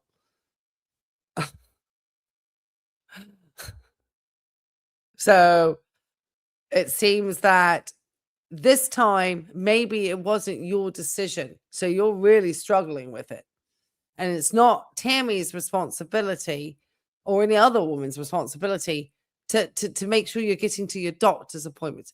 You're supposedly this really intelligent, clever man. So you should be able to do that on your own, don't you think? You're getting negative. They talk about things, they say things, they watch things, they nag about things, they do this, they do that, or whatever. And that can make you, because you're not compatible, it's toxic. Well, Tim, you can just listen to my content. If you want that nagging feeling and someone correcting your behaviors, just come listen to Miss Ray. More lonely than anything. It was to your good fortune that you could be by yourself. Also, the advantage of being by yourself is you decide if you want to sleep, eat, take a nap, go somewhere. If you want to spend your money, you spend it on whatever you want. You have these free. Well, Tim, you like to spend your money on whatever you want. Some of us understand that we have our wants and we have our needs. And Tim is definitely about 95% wants and 5% needs. How it freedoms that are invaluable that you don't have in a relationship. You do whatever the hell you want to do, but you got to be smart. You know, like I said, with your health, going to the doctor, getting your exercise, and eating right. Oh, now you're suddenly wanting to go to doctors and eat right? Well, Tim, if you're eating the carnivore diet, then you're not eating right. Okay, let me just correct. That is a just not recommended. Secondly, you have a history of throwing medical professionals under a bus and like literally saying that they're frauds and charlatans and working for big pharma. So which is it, Tim? Which Tim are you today? And what you spend your money on. But the freedoms that you have are invaluable. And this is why I have zero respect, Tim, because you do not know who you are at the core of your being at 67 years old. You are whatever you feel is going to get you the most light. I don't mean for just YouTube. I mean in life in general. To live a life. Certainly not getting liked for taking Johnny Vegas's golf clubs, though. With no ball and chain, nobody governing you. You wake up every day and decide, I'll go here, I'll go there, I'll do nothing. I'll go play golf. I'll go buy a shirt. I'll order something online. I just pick up my phone, push a button. I want to go out and buy a car, a motorcycle. I mean, I'm not saying you should do that if you're in a relationship. You certainly need to confide in the. I love when he talks about the shopping because it always reminds me of this. And I always have to just, I always have to remind everybody about how Sarasota Tim likes to lie to a judge. least we forget that Tim, this was the rejected, denied motion to reconsider the already denied WebEx, because Tim can't take being told no. Because remember, he's a salesman. You can't take no for an answer. That's just one more no before you get to the yes. And there was definitely no yes on this. So he was going for the, double no here from the courts in Virginia Beach. So I always love to remind people that Tim wanted to let people know that he's a 67-year-old living on a fixed Social Security income in his RV travel trailer. And then he comes out and just talks about all the shopping, how he can buy this, that, and the other. So if anybody doesn't think that Sarasota Tim is a blatant liar, then you're smoking something called crack. Because he happily lies to judges. So which is it? Is Sarasota Tim on the fixed Social Security income? Or is he got plenty of money living his best life ever on Social Security with a side hustle in Bradenton, Florida? Which Sarasota Tim is it? Because he can't be both. So if you're thinking that he's this upright, honest guy, then why is he literally lying to a judge? Or is he on a fixed income and lying to his audience? So who is he lying to exactly? Because he's a liar. He's a lazy liar too. This is why Sarasota Tim's a lazy liar. So which is it, Tim? Which Tim are you? Fixed Social Security Tim? Having hardship to travel? Or are you plenty of money, Tim? Because whoever thinks that this guy is a straight shooter and tells the truth and all the blah, blah, blah, bullshit. Absolute bullshit. He'll lie to anybody to get whatever the way he wants to manipulate a situation. That's who Sarasota Tim is. A toxic, lazy liar who doesn't want to face the consequences of his malicious actions on this platform. You don't get to go around and falsely use actually what is a federal copyright system and try to knock somebody's business off of this platform and think that you're going to get away with it, especially when you follow through with zero federal action afterwards. So you committed perjury countless times. Makes you another liar. So all these people want to think that they know that Sarasota Tim's telling the truth. Get them out of here. Worthless. All right, that's my opinion on that person. All right, let's bring Tim back on. Because Tim's obviously a worthless liar. He'll lie to anybody to get whatever he needs to get. I'm sure Tammy just got sick of it at the end, because I'm sure you're always saying to her, yeah, I'm going to lose weight. Yeah, I'm going to exercise. Yeah, I'm going to stop binging on those chocolate chip cookies and blah, blah, blah, blah. And then you sat there and got the size of a house, and she didn't find you attractive anymore because she didn't want that fat stomach on her. The other person, you're. How about that, Tim? I could say I could get real harsh, but I generally don't, because I'm a kind, caring nurse and I don't like to hurt people's feelings. But you don't have feelings, Tim, so I stopped caring. How are them apples? You're working your life together. This is not what I'm saying. But I'm saying if you don't have that, they leave, you get a divorce, they die, or whatever, or they're with you, but they're toxic. That by being single brings a lot of... It's always somebody else who's toxic. Do you know who's never toxic? This toxic toad sitting here in that RV on the slab in Bradenton who stole a heart transplant recipient's golf clubs and is going to court for a $30,000 judgment. If he doesn't show up, I don't care. I move for the default. Plain and simple.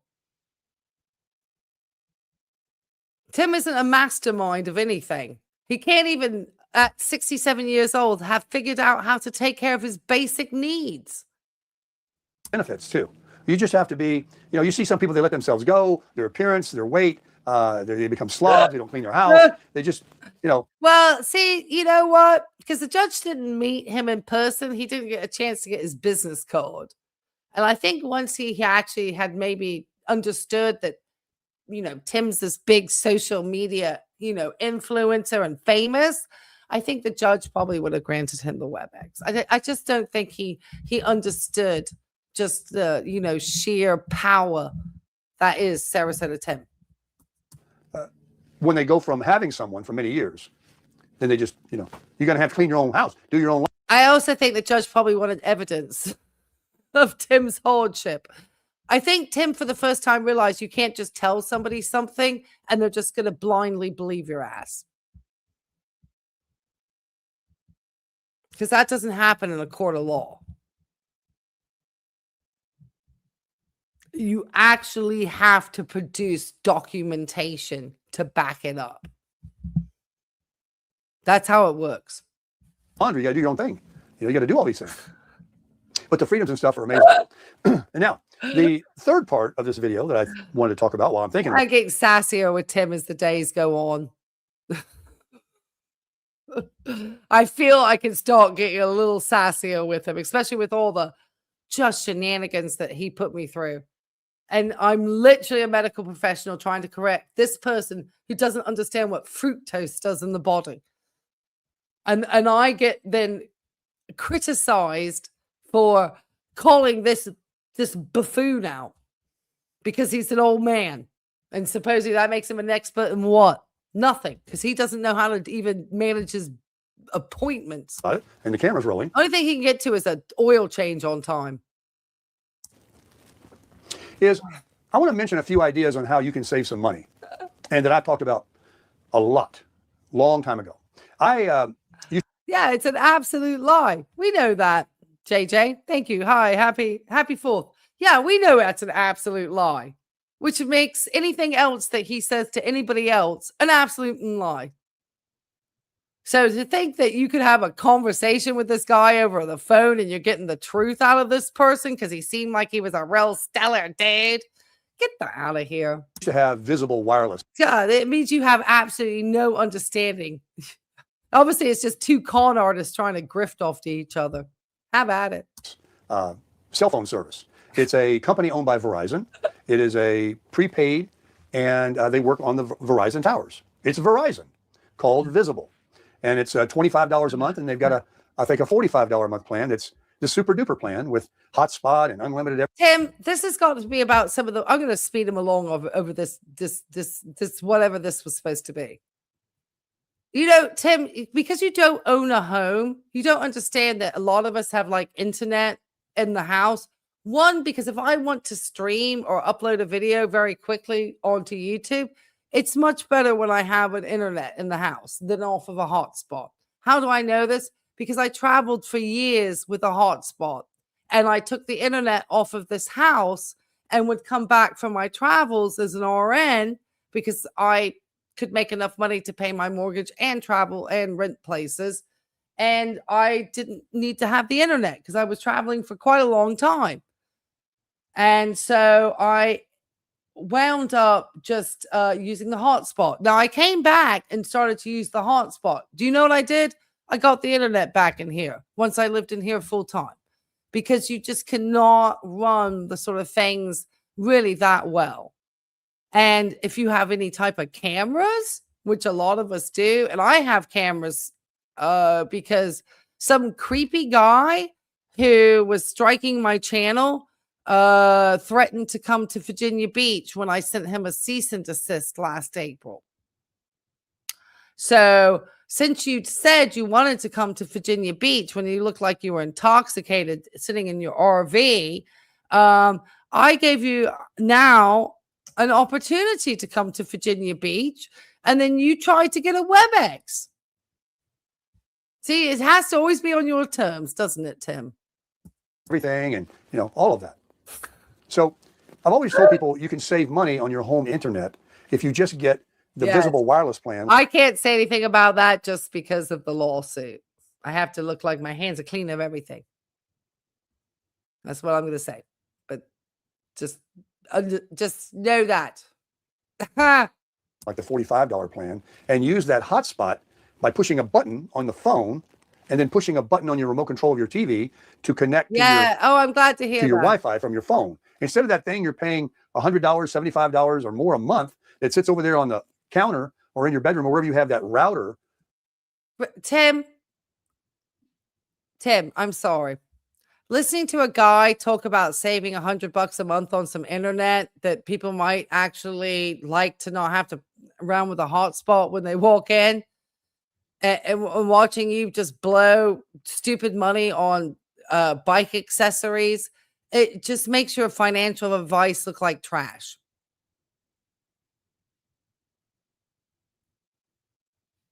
Why are you worried about saving $100 a month or $50 a month when that's what I pay for my internet in my house, like $50 a month. So why are you concerned about spending $50 a month on some home internet, wireless or whatever, and you'll turn around and waste $gazillion on a Honda that you had to sell 6 months later? Make it make sense, please. You just know. Make it make sense. Your wireless home internet through one of the many companies that are out there, whoever you have your home internet with, you don't need to pay that.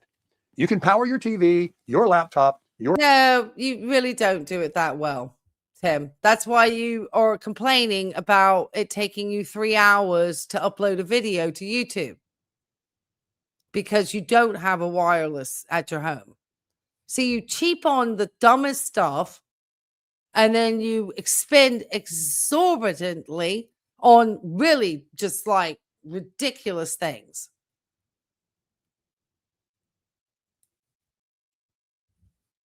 So I think listening to this is just pointless. Oh, I'm skipping. The wife or you can have a lower tier plan that has. So Tim is now telling couples how to manage an internet plan. I guess he upgraded or so. He got his bill today. All right, Tim, I'm going to have to give away some Life and Vibe memberships. Oh my God. Oh, he's really smart with his money too.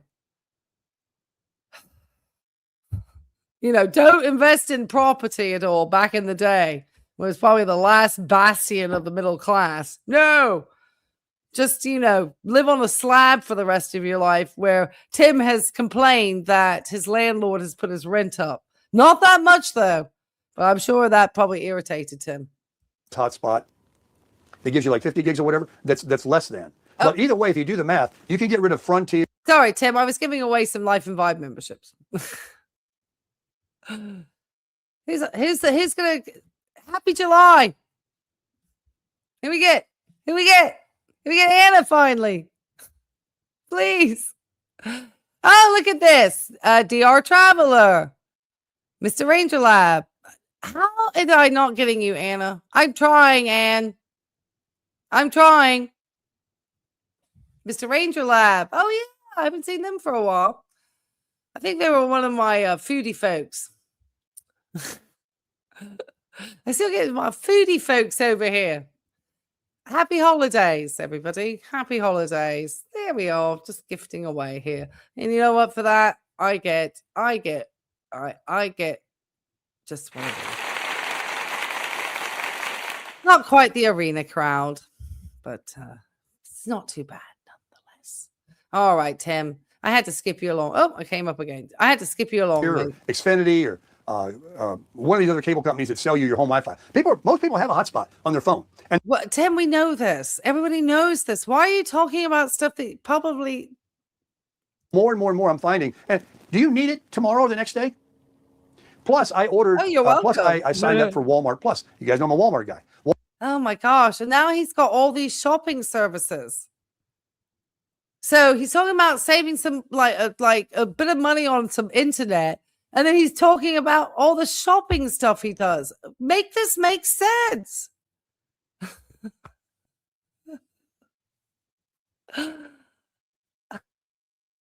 Certainly doesn't say fixed income to me.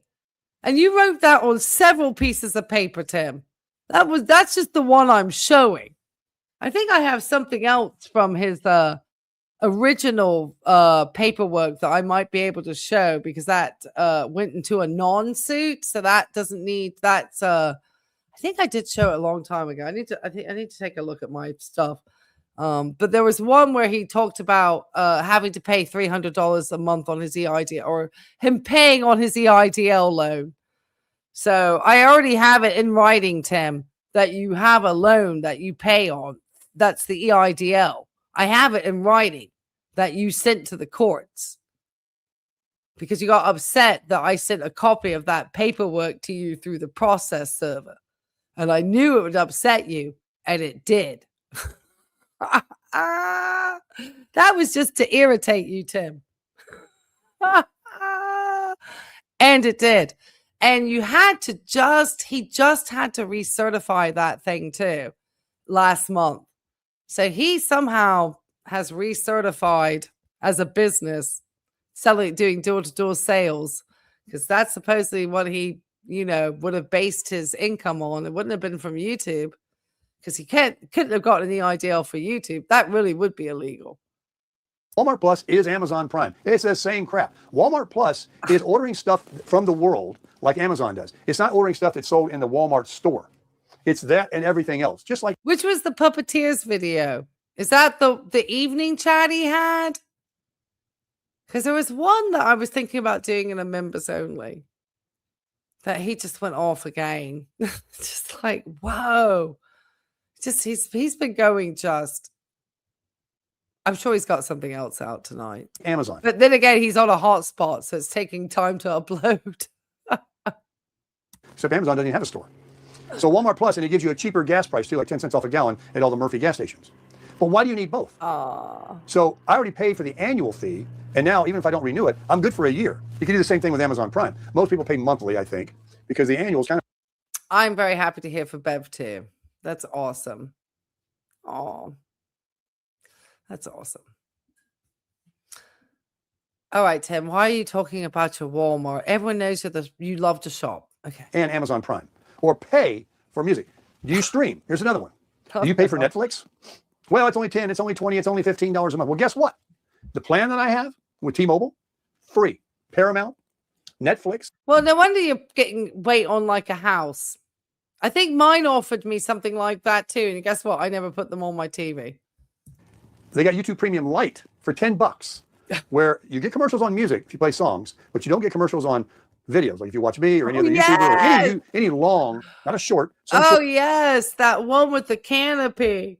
He's like, how did this happen? Oh, Lord, Tim. Shorts have commercials, but any long video, they call them longs, no commercials. Well, you don't need to pay $10 for even the Lite like I do. Oh, some of his content has been wild. But this one, the fact that he started out shouting crap. And if you are the gamut of every topic we could possibly imagine from Tim. Shopping. I think he's going to go on about golf in a minute. I mean, we get the whole, the diet. I mean, we're getting everything. The relationship toxicity, complaining about being single, toxic Tammy again. I mean, it's just everything. We're getting everything in one lovely, jubbly video. Someone that uses AI. Now, this is a slimmer part of my audience, I'm sure. But there's free AI. There's free Grok, Gemini. Yeah, that AI, Tim, that thing screwed you on your court case. Just want to give you heads up. ChatGPT, CS, all these things. I have a Gemini Pro. I don't even know if I'm using it. But it includes YouTube, because it's Google, and Google owns YouTube, and I'm a YouTuber. So it includes YouTube Premium Lite. So I could cancel the Pro and just pay the Lite separately, $10. But for $20, I'm getting this Pro and the Lite, Premium Lite, no commercials for YouTube. Now, I might, in the very near future, just cancel that Gemini Pro.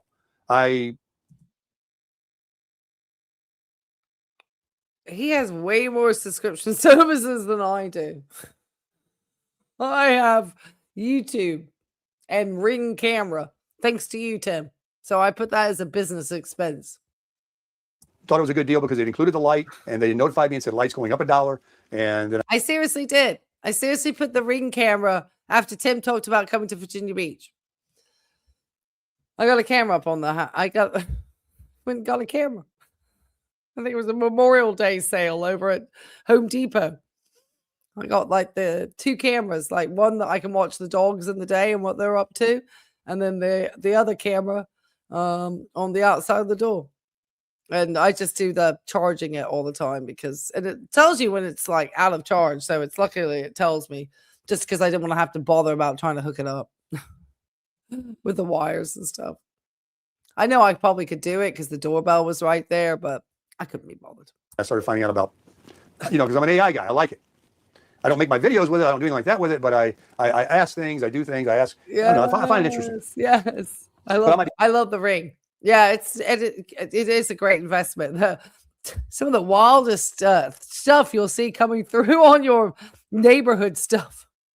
Like, anyone hear gunshots at Bird Neck? That's what I always get down here at Virginia Beach.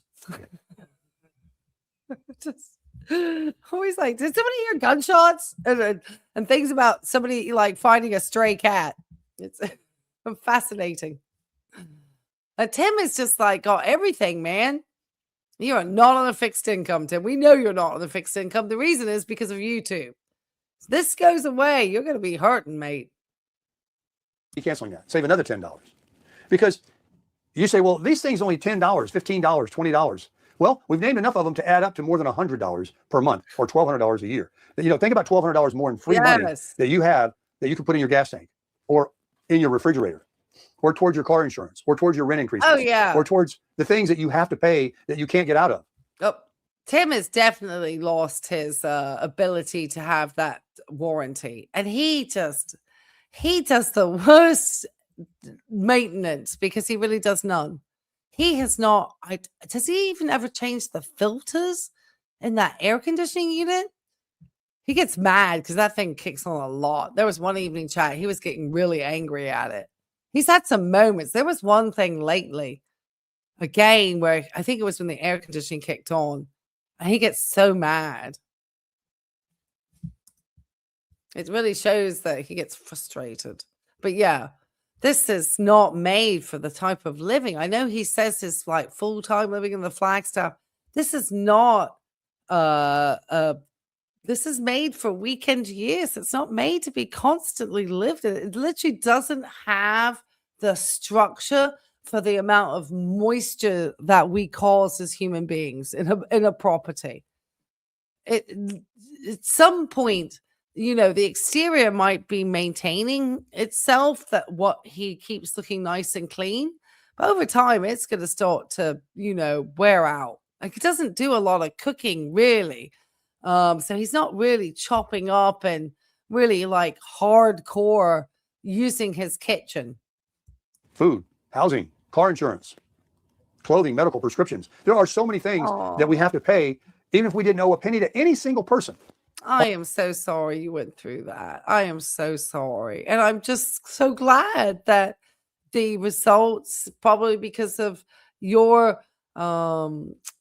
diligence and a great medical team, has been able to give you a great opportunity to continue enjoying your life. And I think that's one of the beauties that we know in medicine, as hard as these conversations are. And I think Tim, the more I watch him, and the way he talks about eating candy bars and the shopping and stuff, these are very youthful activities of a young mind.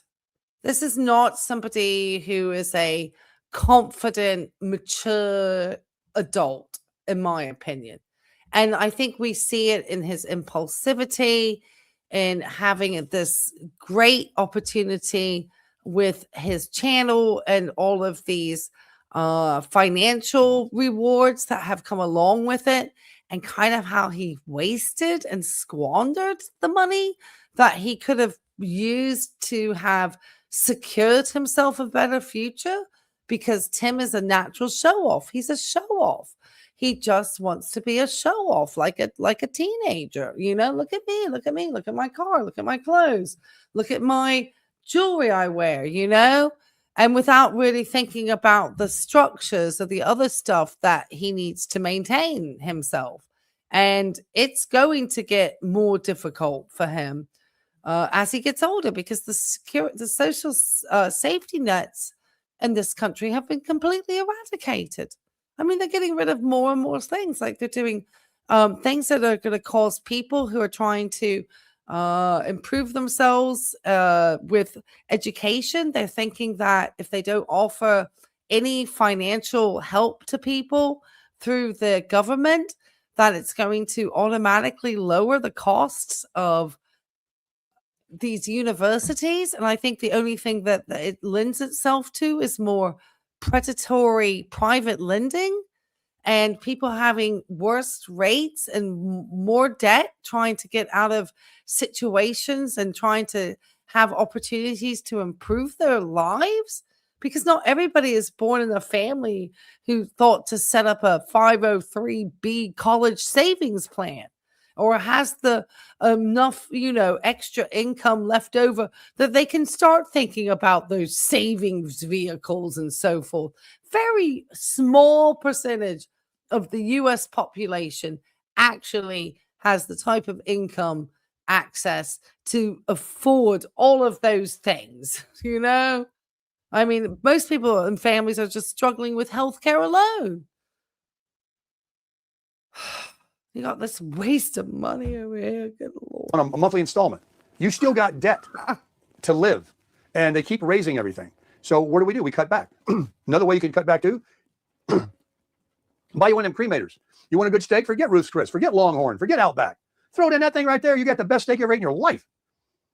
Or at least, save it for anniversaries, holidays, birthdays, special occasions. You don't need to be going out and eating at McDonald's or Outback, 4, 5, 6 times a month. You're just throwing that money away. Well, it's only, this much, and they got a good deal. Well, I worked as a radiation oncology nurse for quite some time. So you're going to make me cry too, because I worked in oncology. So I've been there, have had the bell rung, very emotional time. It's, I'm just so, yeah. I am, oh my gosh, it's going to bring tears. I'm just so glad that you're doing better. You're making me cry now. We nurses, we can't help it. It's part of, compassion, something that this person I don't think has. There's a happy hour and there's a this and that. I'm just and there so are glad. These some kids are absolute happy. people. I mean, you got to find them, but just to, show up and order a meal, your money's gone. The meal wasn't probably even near as good as you can make it home yourself. And once you're full, you can eat a bologna sandwich at home and you're full now. Don't let that hunger thing Why are you having a meal at a restaurant and then eating a bologna sandwich somewhere, Tim? I'm so confused. does me control you to go out or pull into a McDonald's and eat some garbage so you can save money there. I recently retired as an RN. So going through all that and still worked as a registered nurse, giving to people at the end of the day, which is just incredible. And thank you for that and for your service, because that's why I think for some of us it's so hard to see how we see through somebody like Sarasota Tim, and how I kind of just use them as an example initially of just kind of like people to avoid, and the medical misinformation and just people giving an appearance of being an expert, but when you really sort of peel back the layers of the onion, that you're going to see a very, we're all flawed, but somebody who's not only flawed, but like allowing his flaws to dictate his behaviors to the point where he's spiteful. He is really spiteful. I was just trying to think of a word to describe Tim, and watching him parade Johnny Vegas's golf clubs around and talk about the golf. And I think I might have skipped over it. I don't know. Maybe he talks about at the end, talks about the membership for this golf thing and how he doesn't really need to do it. And this, that, it might be at the end. And he's just spiteful. He really is a spiteful, mean, nasty, angry man. And part of his spite came with, hitting my channel with so many copyright removal requests. And despite him getting cease and desists, and I know he got one because he had one night right at the time when that was sent, and he said something weird about coming up to Virginia Beach and acting all like full of himself and stuff, and he still continued to try to do this to my channel without realizing that you're now put yourself in a legal situation where I can now effectively sue you, which is what I'm doing now. So he's because he doesn't like criticism. And so his way of handling it was just get rid of every critic. Stalking somebody and being weird and creepy is very different from criticism. I just want to point and clarify that point. My dirt bike yesterday, and I have a little bag on it. I've got a backpack. I can run to the store. I don't need to drive this gas guzzler truck I have for a few things. I can jump on that. I got an e-bike. You can buy a bicycle with a basket on it. If there's a grocer, a half a mile down the road, you get exercise, and you can pick up, your couple of grocery items. You can do that, and you're getting exercise. Yeah, but you wouldn't do that, Tim, because you would be too scared. You think somebody would think you were poor if you were riding your, just a bike, even for exercise, unless you were at a park, because you're all about your appearance, Tim. You really are. I promise you, I've done things to save money. I used to have a car mechanic who used to be a little bit up the street, and my friends would be at work, and I didn't want to have to bother people to try to arrange a ride home. And I didn't want to sit there because the car was going to be there all day. I'd literally put my bicycle into the back of my car, into the boot or trunk, as they say here in the States, and ride my bike home through like a neighborhood where like people who are unhoused generally live. And so did I care? No, I needed just to do what I needed to do. Did I care if people thought I was poor? No. And I know that people in America are going to judge people much more about these transportation things than say in Europe or other places where it's very common, or maybe bigger cities here in the US, like New York, where people do, walk or use public transport or ride their bikes, I think in other places it can be seen as, oh, they don't have the money to have a car. So there's no way you're going to do that, Tim. That's why when you go out on your dirt bike, you got to be dressed in all your regalia and your stuff so that people understand you're not just some guy who's like, riding a dirt bike because that's the only vehicle he has. Oh, no. You're riding the dirt bike because you're like into it for the sport. It looks ridiculous on a 67-year-old man. Nice. Now I'm going to pivot. I'm off of that. There's a few streaming things and a few ways you can cut out some debt. The elliptical that I was doing at the gym, I'm burnt out on it. I thought about it last night, and then every time I think about it, it's like, oh, geez. And having something like that every once in a blue moon, there's nothing bad. I promise you, we all have a comfort food that we enjoy. The longest half hour of my life. It's like getting on the treadmill. So I'm going to not do it. It's 8:08, it's 8:01 a.m. I'm going to go back to a couple of things. One, meat, butter, and eggs. I don't know if I'm going to have an apple in there. I don't know if I'm going to have a vegetable. Great, Tim. Sounds like you want to fully have a stroke or a coronary event before court. Okay. Is this the way you want to get out of your court case? Because it seems dramatic. In there. I might eat the rest of these vegetables here. Not this corn. I'll give this to Rafaela. I got some spinach here. That's the last one. And look, the rest of everything here is ribeye steaks and hamburgers. I've been doing a lot of heirloom tomatoes and mozzarella slices. I had that for dinner last night. A few crackers. I had a big lunch because I went to IKEA and I got an IKEA meal. I got the haddock balls and the mixed vegetables, the mashed potato, and they had a lemon dill sauce. And it was I got a dessert and everything was under $10 because I was a family member. It was a big meal. And I got eggs. And I'm going to get my instant egg cooker out that a subscriber gave me. I'm going to boil some eggs. I love boiled eggs. I love that. You don't get as hungry after. Capri salad, yes.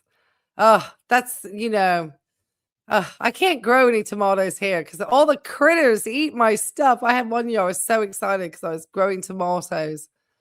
Every possum. Because they literally strip away anything around here. So you're the only person around here with anything. The critters are coming. Found two. Oh boy, we got the air conditioning on. It's like you don't get as hungry either. It's like that stew. When you're not. I think when you crash off the carbs and stuff, you're hungry sooner. I think that you feel more satiated. $2 word for you. Tim, you heard satiated from me. Tim must watch me because satiated is the word that I very commonly use. As Tim's Christ now popped up with the word satiated. And satiated obviously is something you use obviously in medical terminology. So it's just funny. Tim wishes he could be as smart as me. I'm not playing for that one. I legitimately have recorded proof of the level of academic difference. I've always shown this to people. My favorite example, I do this just because Tim's fans love this. And the people who love my long live streams. Tim's effort of work, most of which was probably denied by the judge, and mine. And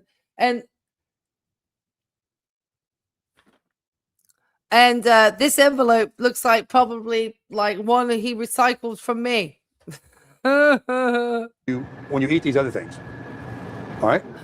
So he probably heard that I went to the Dollar Tree and bought my envelopes for just like $1.25 a pack or something. So he probably copied me too, because I think these look like the same Dollar Tree quality. Exercise. Back to that. I'm going to go back to my walking. I like being outside or even in the mall if it's hot, it's raining, and get those steps in. The elliptical is... Yeah, if you have to say you're a celebrity, you are a celebrity. It's fine. I might do it every other week or mix it in. And I'm going to go back to weight training. I was doing just the deadlifts after the elliptical. And I'll include those too. I'm going to mix it up a lot more. But I'm going to go back to my, chest exercises. Yeah, of course. Yeah. Does any of us believe that you even started this in the first place? Tim, doing something for 2 days does not make it a habit. He's already bored of the golf. I mean, gosh, do you not stick to anything? YouTube is the only thing you have stuck with because there's a financial reward. If your money was taken away from this channel, I promise you, we would not be seeing Sarasota Tim anymore. If he got demonetized, he would be gone. And tries and buys and shoulders and all the things that I used to do that gave me a nice. I still keep going despite the massive, like, algorithmic stranglehold that Tim has me. I literally gained like 20 subscribers in a week, and YouTube took 25 away. Make that make sense. I mean, they really, I mean, it's incredible the amount of harm this man has done to my channel in a lot of ways. And I'm okay with it because I'm suing him. And I think that's going to be more of a narcissistic injury for Tim than me just being out here and criticizing him. Because he doesn't understand, you mess with my business, and my profession is as a registered nurse. And what I often do on this channel, Tim, is talk about health and healthcare information and correcting your medical misinformation. Like, no, you could not be eating marbled steaks in a carnivore diet and anticipate that your statin medication is going to be working effectively. That, you know, Bubba putting down in your comment section that, yeah, heck yeah, the statins, the Roto-Rooter, is just garbage misinformation. You need to take it with a good diet and exercise. Otherwise, they're just going to up your dose. That's it. You're going to go from 20 to 40. And then you might even get it twice a day. Upper body, and I'll concentrate on those legs and everything, and then the waist, of course, with the diet, and then the steps for digestion and being outside, and getting color and vitamin D, and just getting good steps in, 7,000 steps. And so that's what I'll be doing starting now. Golf. All right, I started golfing again, and that's to be spiteful.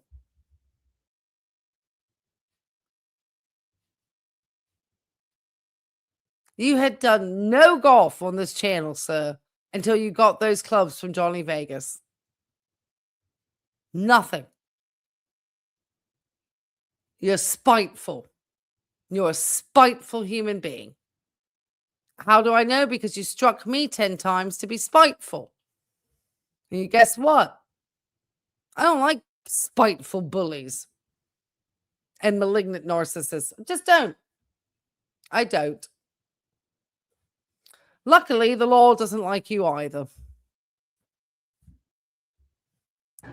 I bought this membership that entitles me to save money on golf and the convenience fee that they tack on using their app. Oh. So obviously, you pay this membership, you pay this much, and then the fees are only this much, but they add up. So it's got to be a. I love checking in on the private. I know you guys are having great conversations in the chat, and I love that. That's what we're here for. Look at this.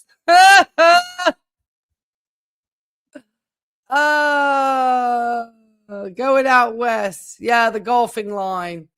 Yeah, going out west. Not that he's got any. And he's such great friends with Timmy Appleseed. Have we seen Timmy Appleseed get on a plane and come visit him at the Bradenton slab? No. No, we haven't. We've not. A couple we've seen. Bob and Kathy came out. Wow. But the convenient thing about it is, another benefit is they give you $10 a month for free towards a round once a month. That's something. That's $120. So it gives you membership back over the year, that alone, and the convenience fee. So you definitely get your money back. But you can cancel. I don't know. He does have lasting friends. I mean, because Teddy and Jolene, he's known for some time. And I guess Fred and Raffaella. So I can't say he doesn't, but they've seemed. I'm curious how he met Teddy and Jolene. I don't know. Did we get the full story? And Fred and Raffaella, I like I said, I just don't know if that's just a nice older couple who like the company, so they tolerate Tim. They probably care for Tim because they've known him a long time. They seem like they're genuinely probably people that care about him at the end of the day. Fred did sit down and try to guide Tim on this stuff. You know, winning. Tim, this is not winning. Okay. The AI hallucinated and has left you in legal suicide. Okay. You can't talk about destroying spoliation of evidence and stuff, Tim. None of this is a good look. I don't think you understand. These are actually very serious business tort laws that you're being sued under. I know it's civil and not criminal, but it's still a serious statute, Tim. 2 serious statutes that you're being sued under. And I just don't think he's understood, because he's thinking it's a copyright issue. And he hasn't really understood that that's not what we're going to court for. Even though he used a copyright system to maliciously attack my channel, we're not in court to argue over copyright. And that's the distinction you don't seem to understand, Tim. So your reservations that you make within an hour of playing. So I booked a round yesterday at a very nice course. And I played a very nice course the other day. Well, that's great that you played a great course while your AC is roaring in the background of your Flagstaff that's not really suitable to live in. So you can walk around, and try to pose like he was. See, Tim now feels like he's able to pose as a person who was successful in his life and is just taking a, retirement in the RV. People don't understand that up to this time before the EIDL, Tim was leasing vehicles. Tim didn't own his vehicle. He leased them. And most people know that's not good. Like, that doesn't make sense to lease a vehicle. There's nothing on vehicle leasing unless you're out of town in another city for 6 months and you need a car. That would make sense for leasing a vehicle. There was never... It's always a win for the dealership. Now, do you have the no responsibilities on, the upkeep then of the car? No, but you have a lot of restrictions on the lease too, about how many miles and all sorts of stuff. It was that EIDL that helped you get the car, Tim. Those nice guys. And I'm kind of addicted to it now. And even with the good deal, because it's a very nice course, it's more than the $20 courses. So I canceled it for 2 reasons. 1, I don't want to spend the money. 2. So why did you get the app and then say you're going to cancel it for the money? Is it just because you were spiteful, Tim? You were being spiteful. When everyone pointed out and Johnny Vegas made the video and said that he would like his golf clubs back, you then became, because you started talking about the golf again, you then really doubled down on it and became ultimately extremely spiteful by making sure that you were seen at golf clubs and everyone knowing you had the golf clubs, because you're a mean, spiteful person. And now you're talking about canceling it. Whatever. Because of my diet and what I've been eating, and I confess to you, I feel like crap. I feel like I got arthritis in my fingers. And that's mainly from hitting a lot of golf balls at the driving range and holding onto the club too tight. That's not going to give you arthritis. If you already have arthritis, then it would exacerbate. Take it from somebody who has osteoarthritis starting in her hands because of her family history is horrendous. So, and one of the reasons why I take Tylenol before I work, arthritis. And doing all the wrong things, like I've been doing a lot of things wrong. But I'm going to fix it. And I need time for my... I'm telling you, he's wanted to have a confession because he wants to seem like he's honest.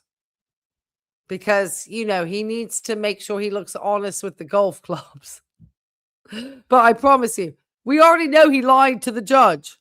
If he can write to a court lies about his financial situation, What else does he lie about? He literally wrote that to a court.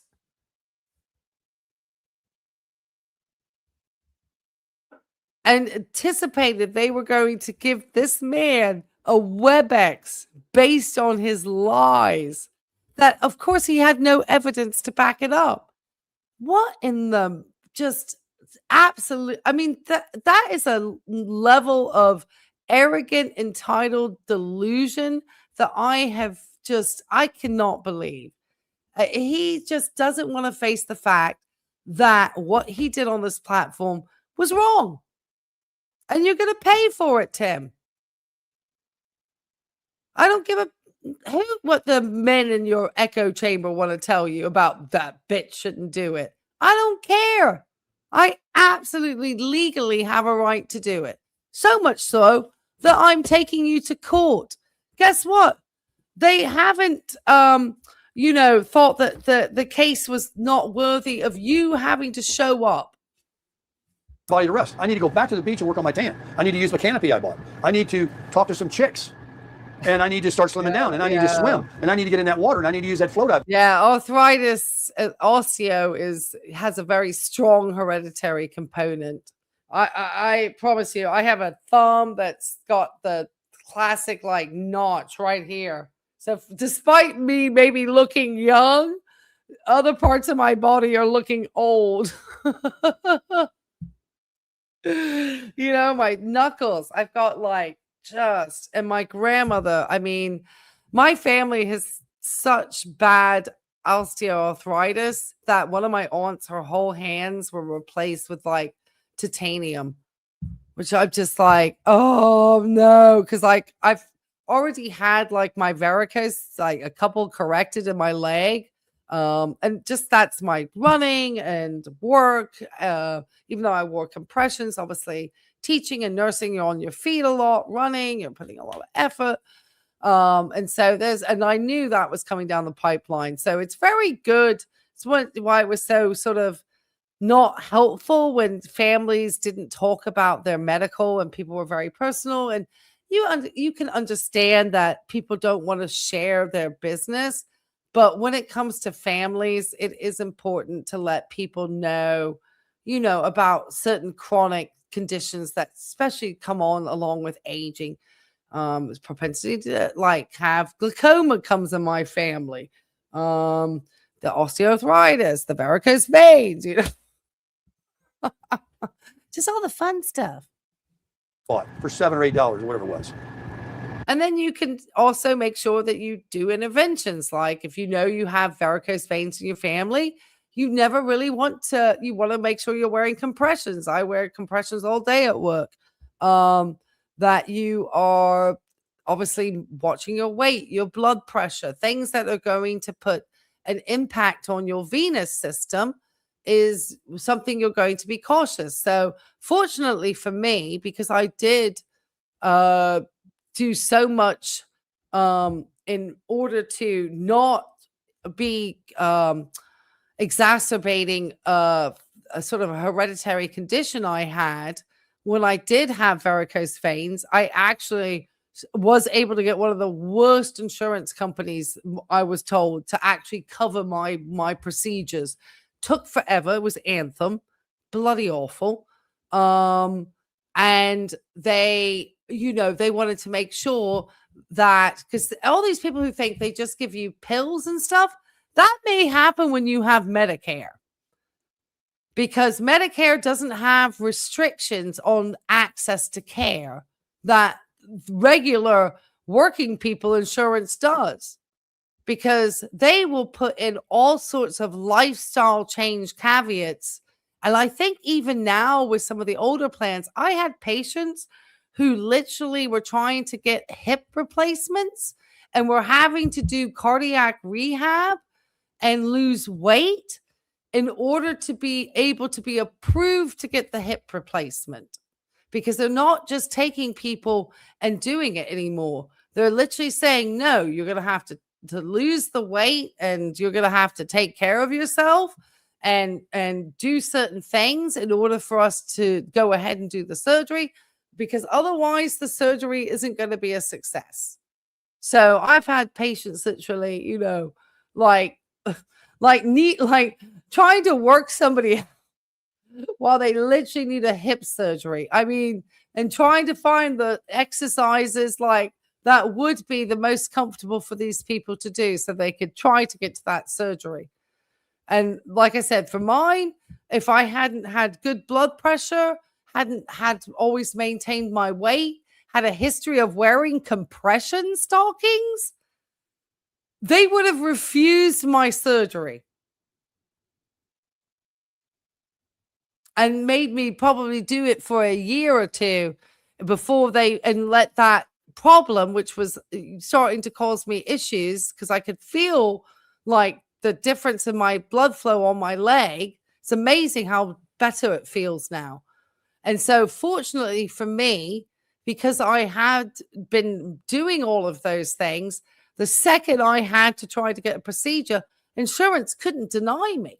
Because I promise you, I was told by this vascular surgeon that my insurance was the worst and they had a history of denying. Even if you needed to have the repair. Because if you didn't have everything else corrected, they were going to not give you that procedure. So for people who just think that, you know, it just gets, you know, and sometimes you like somebody like me, I needed it. So thankfully for me, I did everything. So they couldn't deny me. But I promise you, they really put you through hell for that one. Worst insurance company ever. And I need to be sitting on the sand in this hot weather after I go walk 7,000 steps. Free. And golf. Well, the reason why I showed it in that letter earlier, JJ, that was a letter written by Tim. He said he was on a fixed Social Security income and he was having financial hardship because he lives in the travel trailer. That's basically what Tim said. I'll share it one more time. Here we go. Here's the letter. Let me see if I can read it. I have to read it on my preview because sometimes I can't see it. Hold on. Let me get to my previews because I can't. I got to read. I got to see it in the preview because it's a little small for me on the screen here. All right. All right. So right here. I am a 67-year-old senior citizen living on a fixed retirement income. I resign. He's written this multiple times to the court, and he tried to tell this to the judge too when we were in the pretrial hearing on April 17th. He tried to let them know again about this. He told the judge that he was hard of hearing and he had bad eyesight. Well, we know he has bad eyesight. So those are two things that he told the judge. He is full-time residing in his travel trailer located in Bradenton, Florida, and traveling over 1,000 miles each way to Virginia Beach constitutes an extreme financial and physical hardship for me.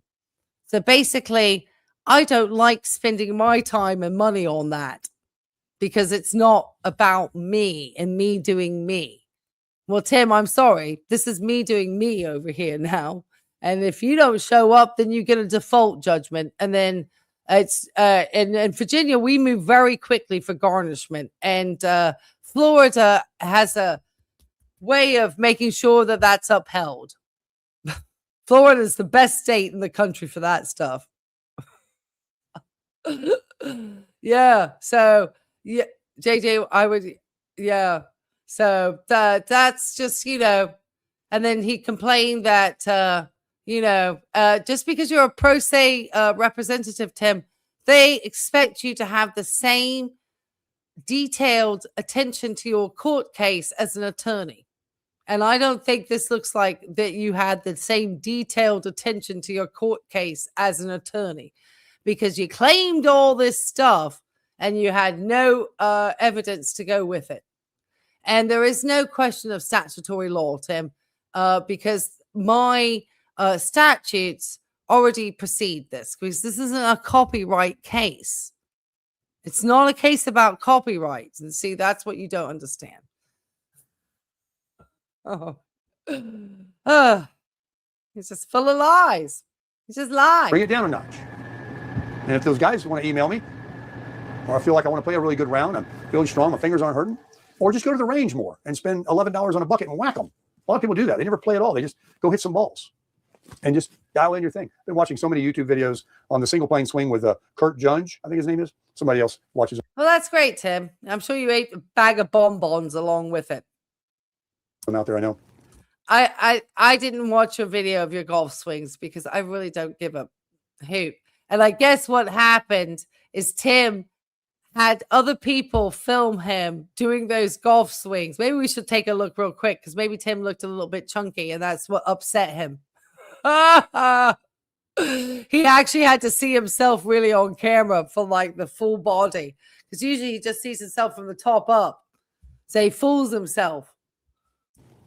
It's the best. It is for me. But I was holding the club too tight. My fingers are so sore. I woke up this morning and I must have inflammation and I'm poisoned. No.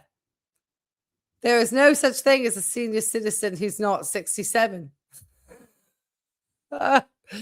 So he's but the good news is that with him claiming that, it means that I've definitely proved that he's not actively serving in the military.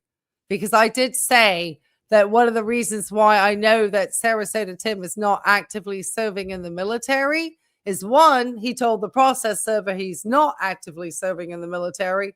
And two, he is a senior citizen who's 67 years old. So, because you have to hand in this specific paperwork about them not being in the military, because obviously you don't want to be having judgments on people who are obviously not, able to be in court because of serving the country. So there is some understanding for people in the military. Tim doesn't get that grace. And inside and potato chips and Snickers bars, and I'm just like crap. Even with his stolen valor and eating potato chips and Snickers bars. Tim, that's a you problem, mate. So I got to purge. I'm going to not play golf. I'm going to go walk. I'm not going to go on the elliptical in the air conditioning. I'm going to be outside. I'm going to get some vitamin D. Then I'm going to go to the beach. Tim, I've already explained to you that you need to take a supplement. You cannot get enough vitamin D through your skin, and we don't process it the same way as we age as we do as we were children. So we have to have much larger doses than you're going to be able to get from the sun. That's just a fact. That's why it's not because older people are more sometimes in the house more than younger people. That's not the case. I literally had this from a oncologist who trained at Stanford, who I worked for. But you know what? I should probably listen to Sarasota Tim, hey? I'm going to get in the water. I'm going to get on my float. I'm going to take my JBL speaker if I'm not near anybody. I'm going to hear some tunes. I'm going to ride the motorcycle. I'm going to ride that e-bike. But see, I think I'm a senior citizen at 57 because I try to get the discounts because I'm like Tim. See, I put myself right up there. Hey, Tim's the one talking. Hey, I get excited about my discounts. I laugh because sometimes I get them now applied and I forget. I'm like, oh, I guess I am. And I always forget to go to the supermarkets on the days that have the senior discounts. And like, for example, this coming Tuesday, the first Tuesday of the month, because it has to be the first Tuesday, Walgreens always does its discounts for the seniors. I think it's 20% off on the store.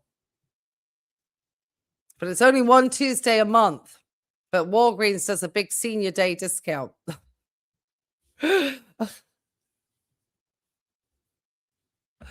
That's been my fun about passing that threshold.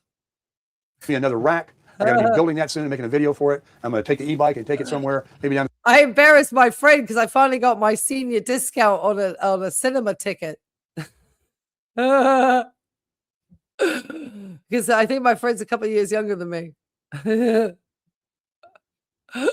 And so I was like, yeah, score. I have no problem getting older. It don't bother me. That's the Gen X attitude for you. It's like, whatever. Siesta Key, make some more videos like I did on the motorcycle with the necklace holder and show you guys as a riding around. I know you enjoyed that. And these are the new ideas. And now what will happen? Likely fall off the wagon. Likely not ride the e-bike. Is that what Tim said?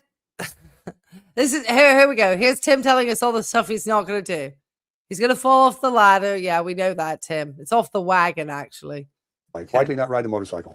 Likely not. Well, we know you're trying to sell the motorcycle, Tim. Why are you going to ride the motorcycle with 120-degree temperature? Likely start going to restaurants. Likely start going back to the gym, just getting on the elliptical. Oh, so Tim, you know what? I still say to this day, he spent most of that Texas Roadhouse gift certificate at the Texas Roadhouse alone and never took Fred and Raffaella. I still say that to this day. You know why? Because we didn't even get to see them outside the Texas Roadhouse. All we saw was Tim coming home from coffee. And I can't believe that he himself, he wouldn't even need to have included Fred and Raffaella. He didn't even film the outside of that building.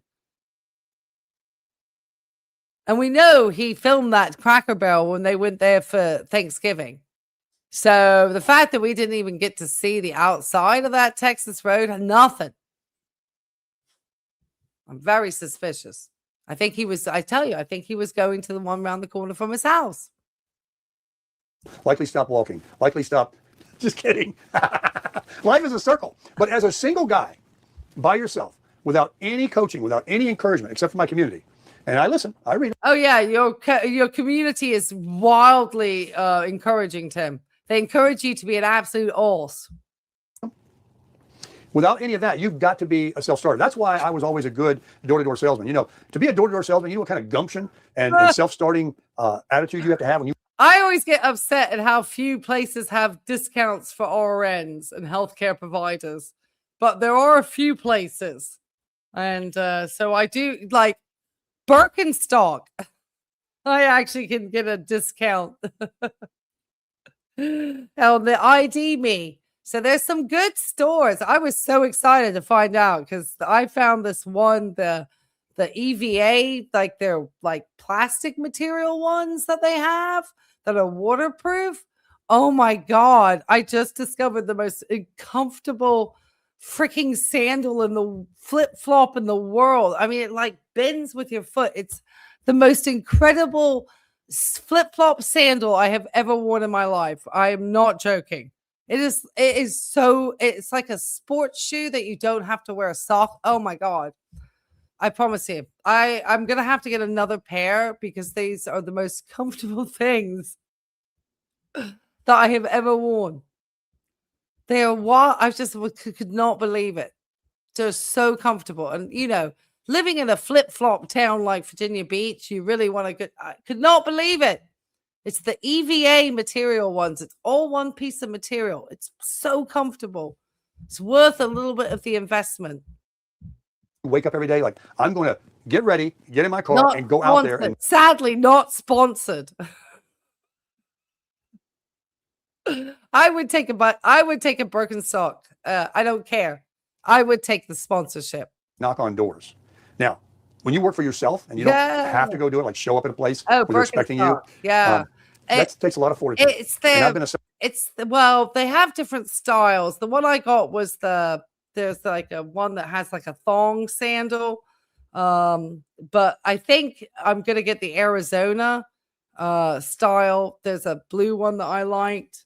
And I'm going to spend like 2 weeks thinking about a $50 pair of shoes that I get a 15% discount and free shipping. And Tim would drop that in a second.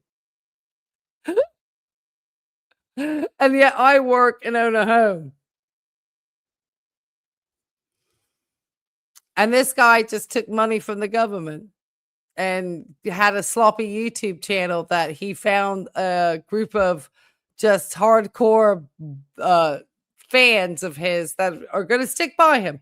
But I have noticed that his views have gone down a bit recently. Self-starter my whole life. When I decide I'm going to do something, I do it. Okay, Tim. Yeah, you decide you're going to do it, and then you do it for about 3 weeks. And that's, I think, is probably where people have been irritated with you. Because you talked about the neotech, and recently you said you were only in it for 6 months.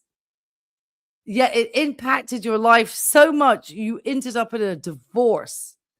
If you don't see where these types of patterns are problematic, and that the source is, I mean, you kind of understand it's you, but then you feel like you need another human being telling you how to be a better human being. And that's not possible, Tim. I'm sorry if your parents didn't instill certain habits, because these are the things that I do regularly with my patient who's a child, is teaching her good habits. Like, she is started brushing her teeth when she was 2 years old. You don't wait to do these things with kids when they're 5 or 6 and they're going to fight you. You get them into these good habits when they're little. We've got her into, just like habits of cleanliness and, taking care, and me trying to teach her how to bathe herself. And now she brushes her teeth and teaching how to do that, and oral care because she takes a steroid medication. So there's certain things, just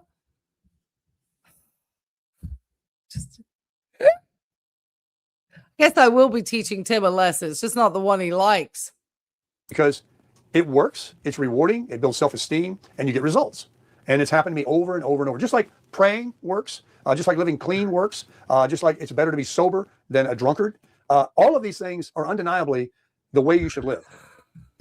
Seeking him first, doing all these things. And that's so he just automatically gave you a senior discount without even asking? That's rude.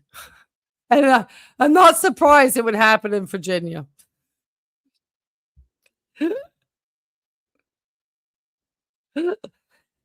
The good thing is that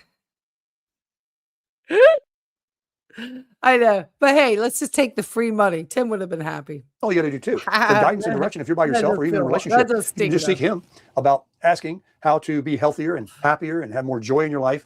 And it might be just like I said, sitting on a beach, reading a book, planting a garden, doing things that are simple. They don't cost a lot of planting a garden, reading a book. When do you think Tim has ever done any of these things?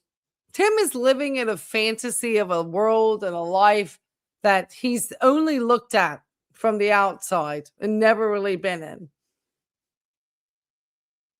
But he also enjoys his freedom, so you can't have it both ways. And that's Tim's biggest difficulty, is he wants to be this free, loving person, but he also lacks discipline. And I think, as much as he says that he's a disciplined individual, he's disciplined when it makes him money. I just would love to see Tim's discipline when it's not associated with money. Like, I have to have a lot of discipline taking care of my pets, my dogs. Do they cost me money? But do I love them because they are my just adorable babies that I know if somebody tried to bust my home, they probably would eat them? Absolutely. money. You don't have to travel. You don't have to go to Niagara Falls. I never feel scared walking at night with those 2 dogs. When I had little dogs, yes. With these 2 dogs, no. To go to Moab, you don't have to do anything. Not that you won't be blessed to do that and make that a point to do it, but you don't have to wear it out. You don't play golf 4 days a week. And well, Tim, you had to, because you needed to be spiteful because everybody was talking about the golf clubs. And so your way of rubbing Johnny Vegas's nose into you're not returning them was by playing golf all the time. And then you had the audacity to come out on your channel and tell him he needed to apologize to you.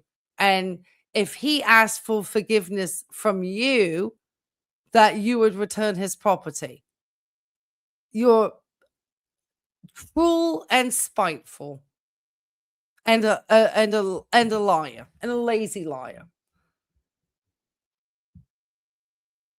So, as I said, you can't have plenty of money and then tell the judge you're broke. Which is it? Somewhere you're lying. That makes you a liar. So that's the video. That's what I woke up thinking this morning. This is a new day for me. And I have a lot of these new days. But thank God I wake up and have these epiphanies, and I wake up. Tim, you want the results? You don't like what you see? You don't like how your clothes fit? You don't, then you got to do this. You can't get what you want and do that. It just doesn't work. Oh, like you can't stop people criticizing you unless you strike their channels falsely on YouTube and just try to silence all of your critics away. You're just a copyright flagger. It doesn't work. And we know that. You can't spend more than you take in and expect to have anything left over and saving. You just got to do the heavy lifting. You got to make the tough decisions. But you can just move it around too. And that's what I've always done for years. No, Tim. We have video that you paid off all your debts with the EIDL. So stop lying.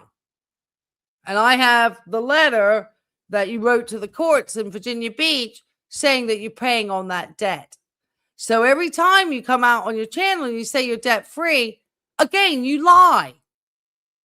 So all these people who think that Tim's like, oh yeah, take his word. Bullshit. I'm from a liar? Fine, go ahead.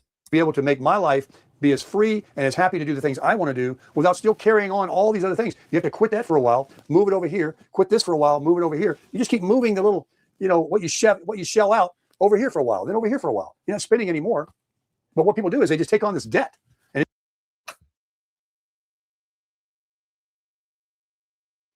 Tim, you had debt. And you still have debt. You have the EIDL, which you could have paid off with your YouTube money, but you wasted some of it just on that damn Honda. So just shut up about saving money, please. Please. We all know you blew about 10 grand, and then you've got that KLX like an albatross around your neck that you invested almost about 9 grand into just around on YouTube, trying to show people that you could be 16 again. It just grows, and they're like, "Oh, I forget about you for a while. I'll still pay you every month, but I'm taking on this new one." And next thing you know, then they get upset. Well, you're talking about yourself, Tim, because have you paid off your teeth? Because that's going to be due in April of next year. What about all these other credit cards? You're probably moving a bunch of money around. Who knows? I know your YouTube earnings have, improved. But at some point, you can't just keep telling your audience all the time to watch your ads, I mean, you can, but you could get your channel terminated for it. They got problems, they're under stress, they start eating, they don't go anywhere anymore, they don't have any money left. Well, that's you, Tim. You sit in front of the TV to watch Fox News, CNN, get fatter, more miserable. That's not the life, folks. The life is to crush it. But see, Tim's trying to tell you what he's actually doing because he potentially could be stressed about this court case. Is he going to ever admit it? No, because he's never going to say anything because that's Tim, and that's part of the reason why we continue to remind everybody that we're only 43 days from trial, and they're almost 42. Now, the only thing that I can think, oh God, look at that disgusting looking thing he did. And I'm going to need to be 2 seconds. This guy, Tim's interview around the beach, handing out his business cards. I cannot. Okay. So do we get to see Tim take a shot? Hey, okay, I just am curious, is this where Tim thinks, did we see Tim did he see himself in a camera? And this is where Tim realized, is this Tim? Or is this somebody he's playing with? Let's see. Flag, but it's an easy double bogey. Oh, it is Tim. I'm thinking we're going to do good on this hole. Man, I clutched this club good 3 times. Oh, look, his golf clubs are right here. I wonder if we could actually see anything engraved with Johnny Vegas, or can we see How does his followers not know about? Oh, they do. They do. They just don't mention it in his comment section. I've had one that's come over ever since I said that Tim's subs support his theft. Angel Mission stepped away from social media. I promise you, I get to these people a lot more than you realize.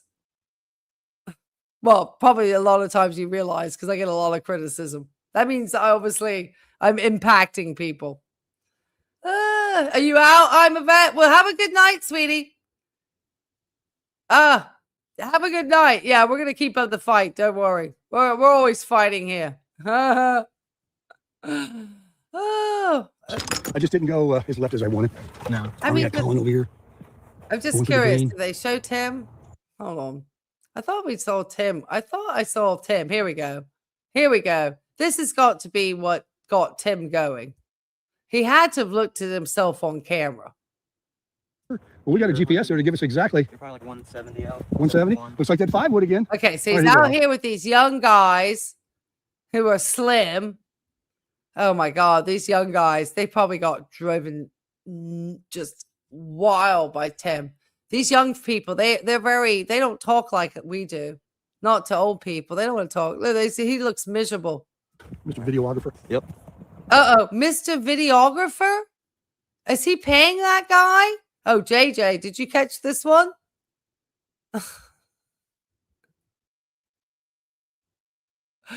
He literally...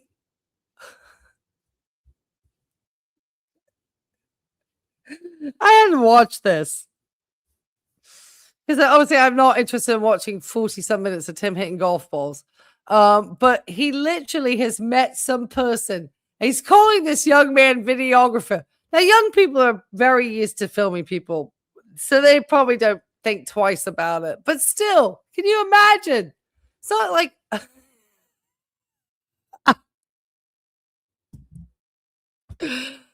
Just the wildness of this. Narration you want, whatever. Get All right. Get creative with the narration. Oh, okay. I want to hear what this kid says. And then we're going to close it out, guys, because it's almost been 3 hours. I hadn't caught up for a long time. So this is probably what made Tim feel upset. I know. Oh,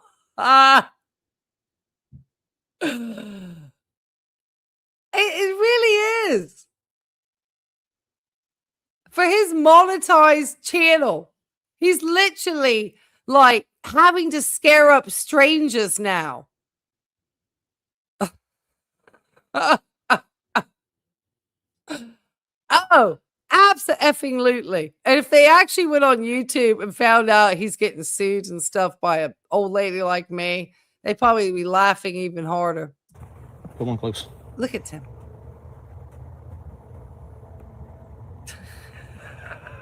I think this is normal speed. It might be sped up actually. He seems a little bit quick. Good shot.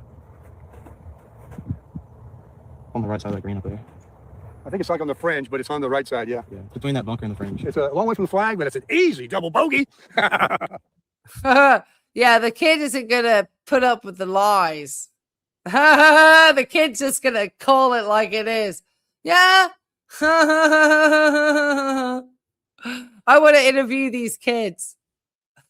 I'm thinking we're gonna do good on this hole. Man, I crushed this club good 3 times. I just didn't go. Oh God, this poor young guy is like, oh shite. How did I get stuck with this old guy around all these holes that now he's asking me to film him for his YouTube channel? This kid's like, this poor kid. He just wanted to come out and enjoy a game of golf. It's almost like I don't know what would be worse for that kid. Getting stuck with me on a golf course playing with him for the day or Sarasota Tim. I don't know which one was worse of a nightmare for that young man. He needs a professional videographer. Well, as you know, JJ, he's very unwilling to pay for any service, even when promised. Hey, Carol.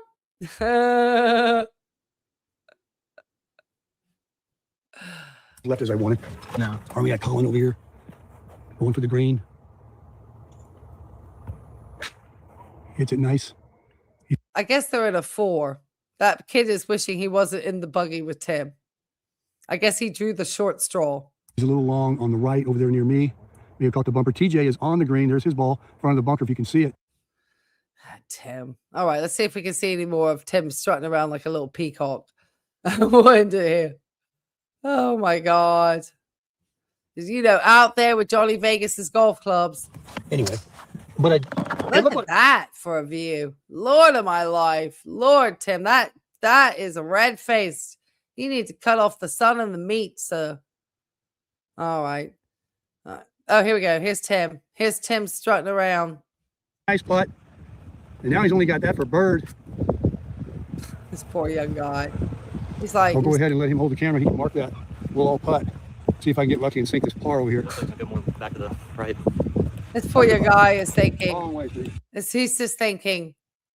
So does this man understand you're supposed to be quiet when we're trying to take a putt shot?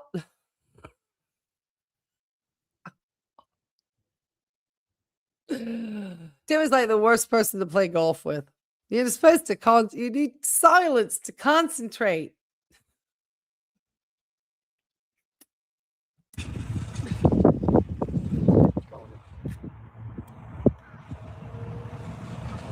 That's good. Can you pull it? Yeah.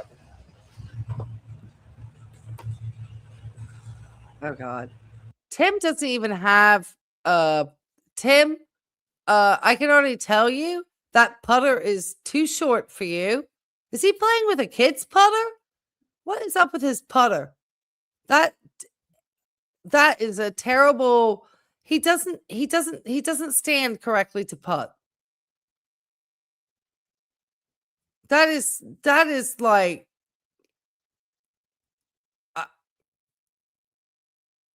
I played and I actually took lessons. And I can see already seeing him come up to that putt. That is not a good putting position. All right, let's see what he does. It's too fast. Oh, can you believe that? Oh my God. I almost celebrated early. I knew that was going to drop. Give me this. That's good. That's good. No, I could already tell he was going too fast and past the hole. It's like a miniature golf putter. It's tiny. I don't know. He just looked strange. I didn't like his stance. And he just, look at him. And this is what he saw. And he saw himself probably next to that young man. Oh, his skin looks fried up. He couldn't be more spiteful about trying to be out there with Johnny Vegas's golf clubs, could he? And now he had something happened that he woke up and looked at his July money. And he said he had a great month for YouTube. So there you go. That's good. Colin gave it to me.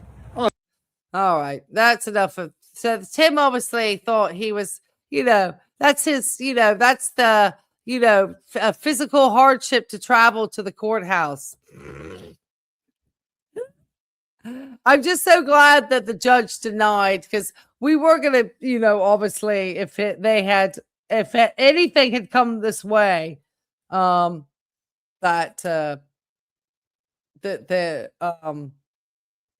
was going to be taking some paperwork up to the courthouse to show that obviously he was lying.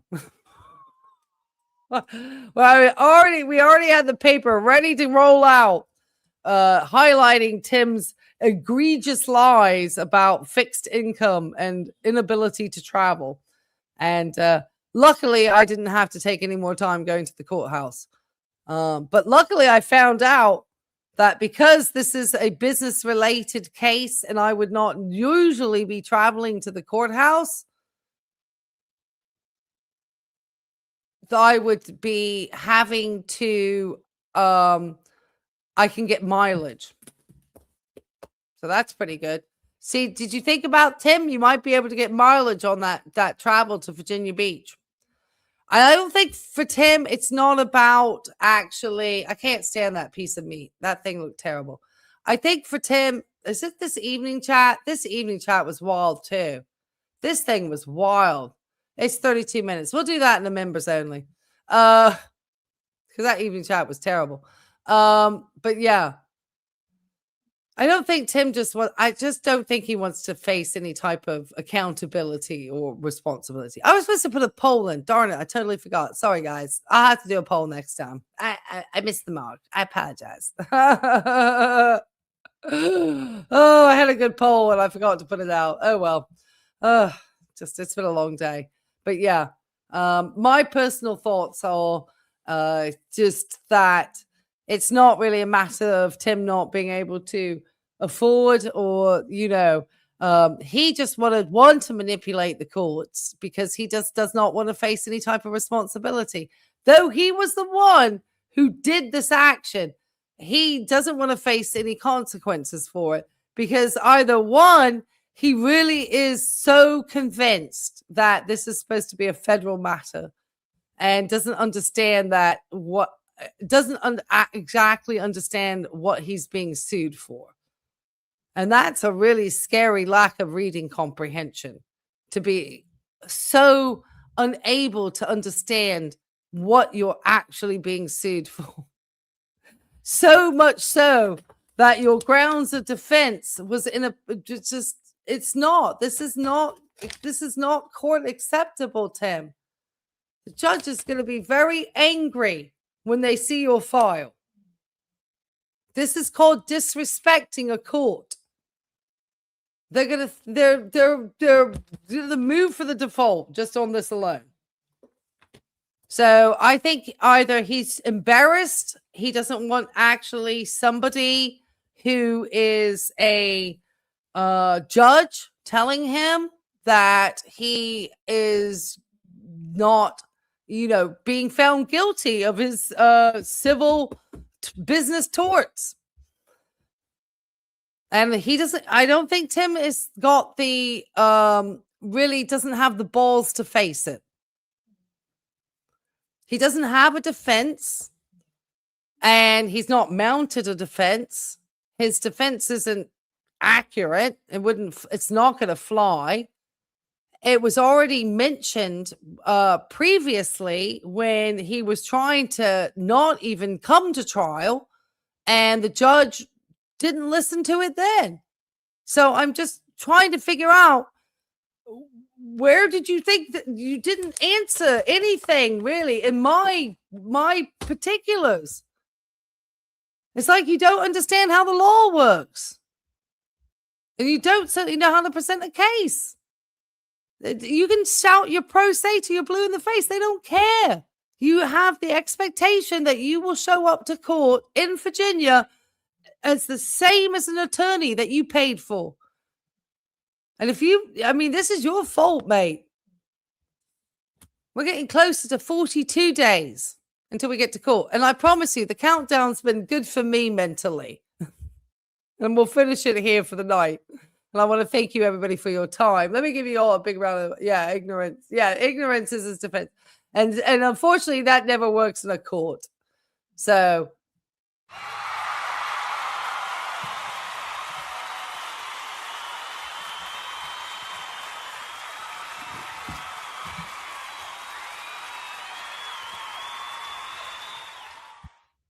Yep, that's the cheers we're going to be getting on August the 13th. We're going to be doing some of that. Yeah, well, actually, he probably was happy as a guy because he probably thought he could, because he actually, the funniest part is he tried to disparage my character while he was on the phone to the judge. And so the codes are literally about him being malicious and having malicious intent towards me. And there he is on the phone when the judge called him to try because that's to protect the court record in Virginia. It's not because they care about you, Tim. It's just to limit you from having any appeal. So it was funny because he tried to disparage my character. This woman and da-di-da. Start talking that way, Tim. Already shows that you're malicious towards me. You proved my point. He really thinks he's better than women. That's why all your marriages failed, Tim, and why your relationship with Tammy failed. Because you're not an equal partner to any of the women that you actually have married or dated. You always are going to think you're better than they are. And I promise you, with that attitude, you're never going to have a relationship that works. I mean, if that's your goal, I mean, I personally don't care if I have a relationship that works or not. I think for most of us, we realize that if you probably haven't put it in place when you were younger and they kind of grown together, it's going to be much harder when you get older.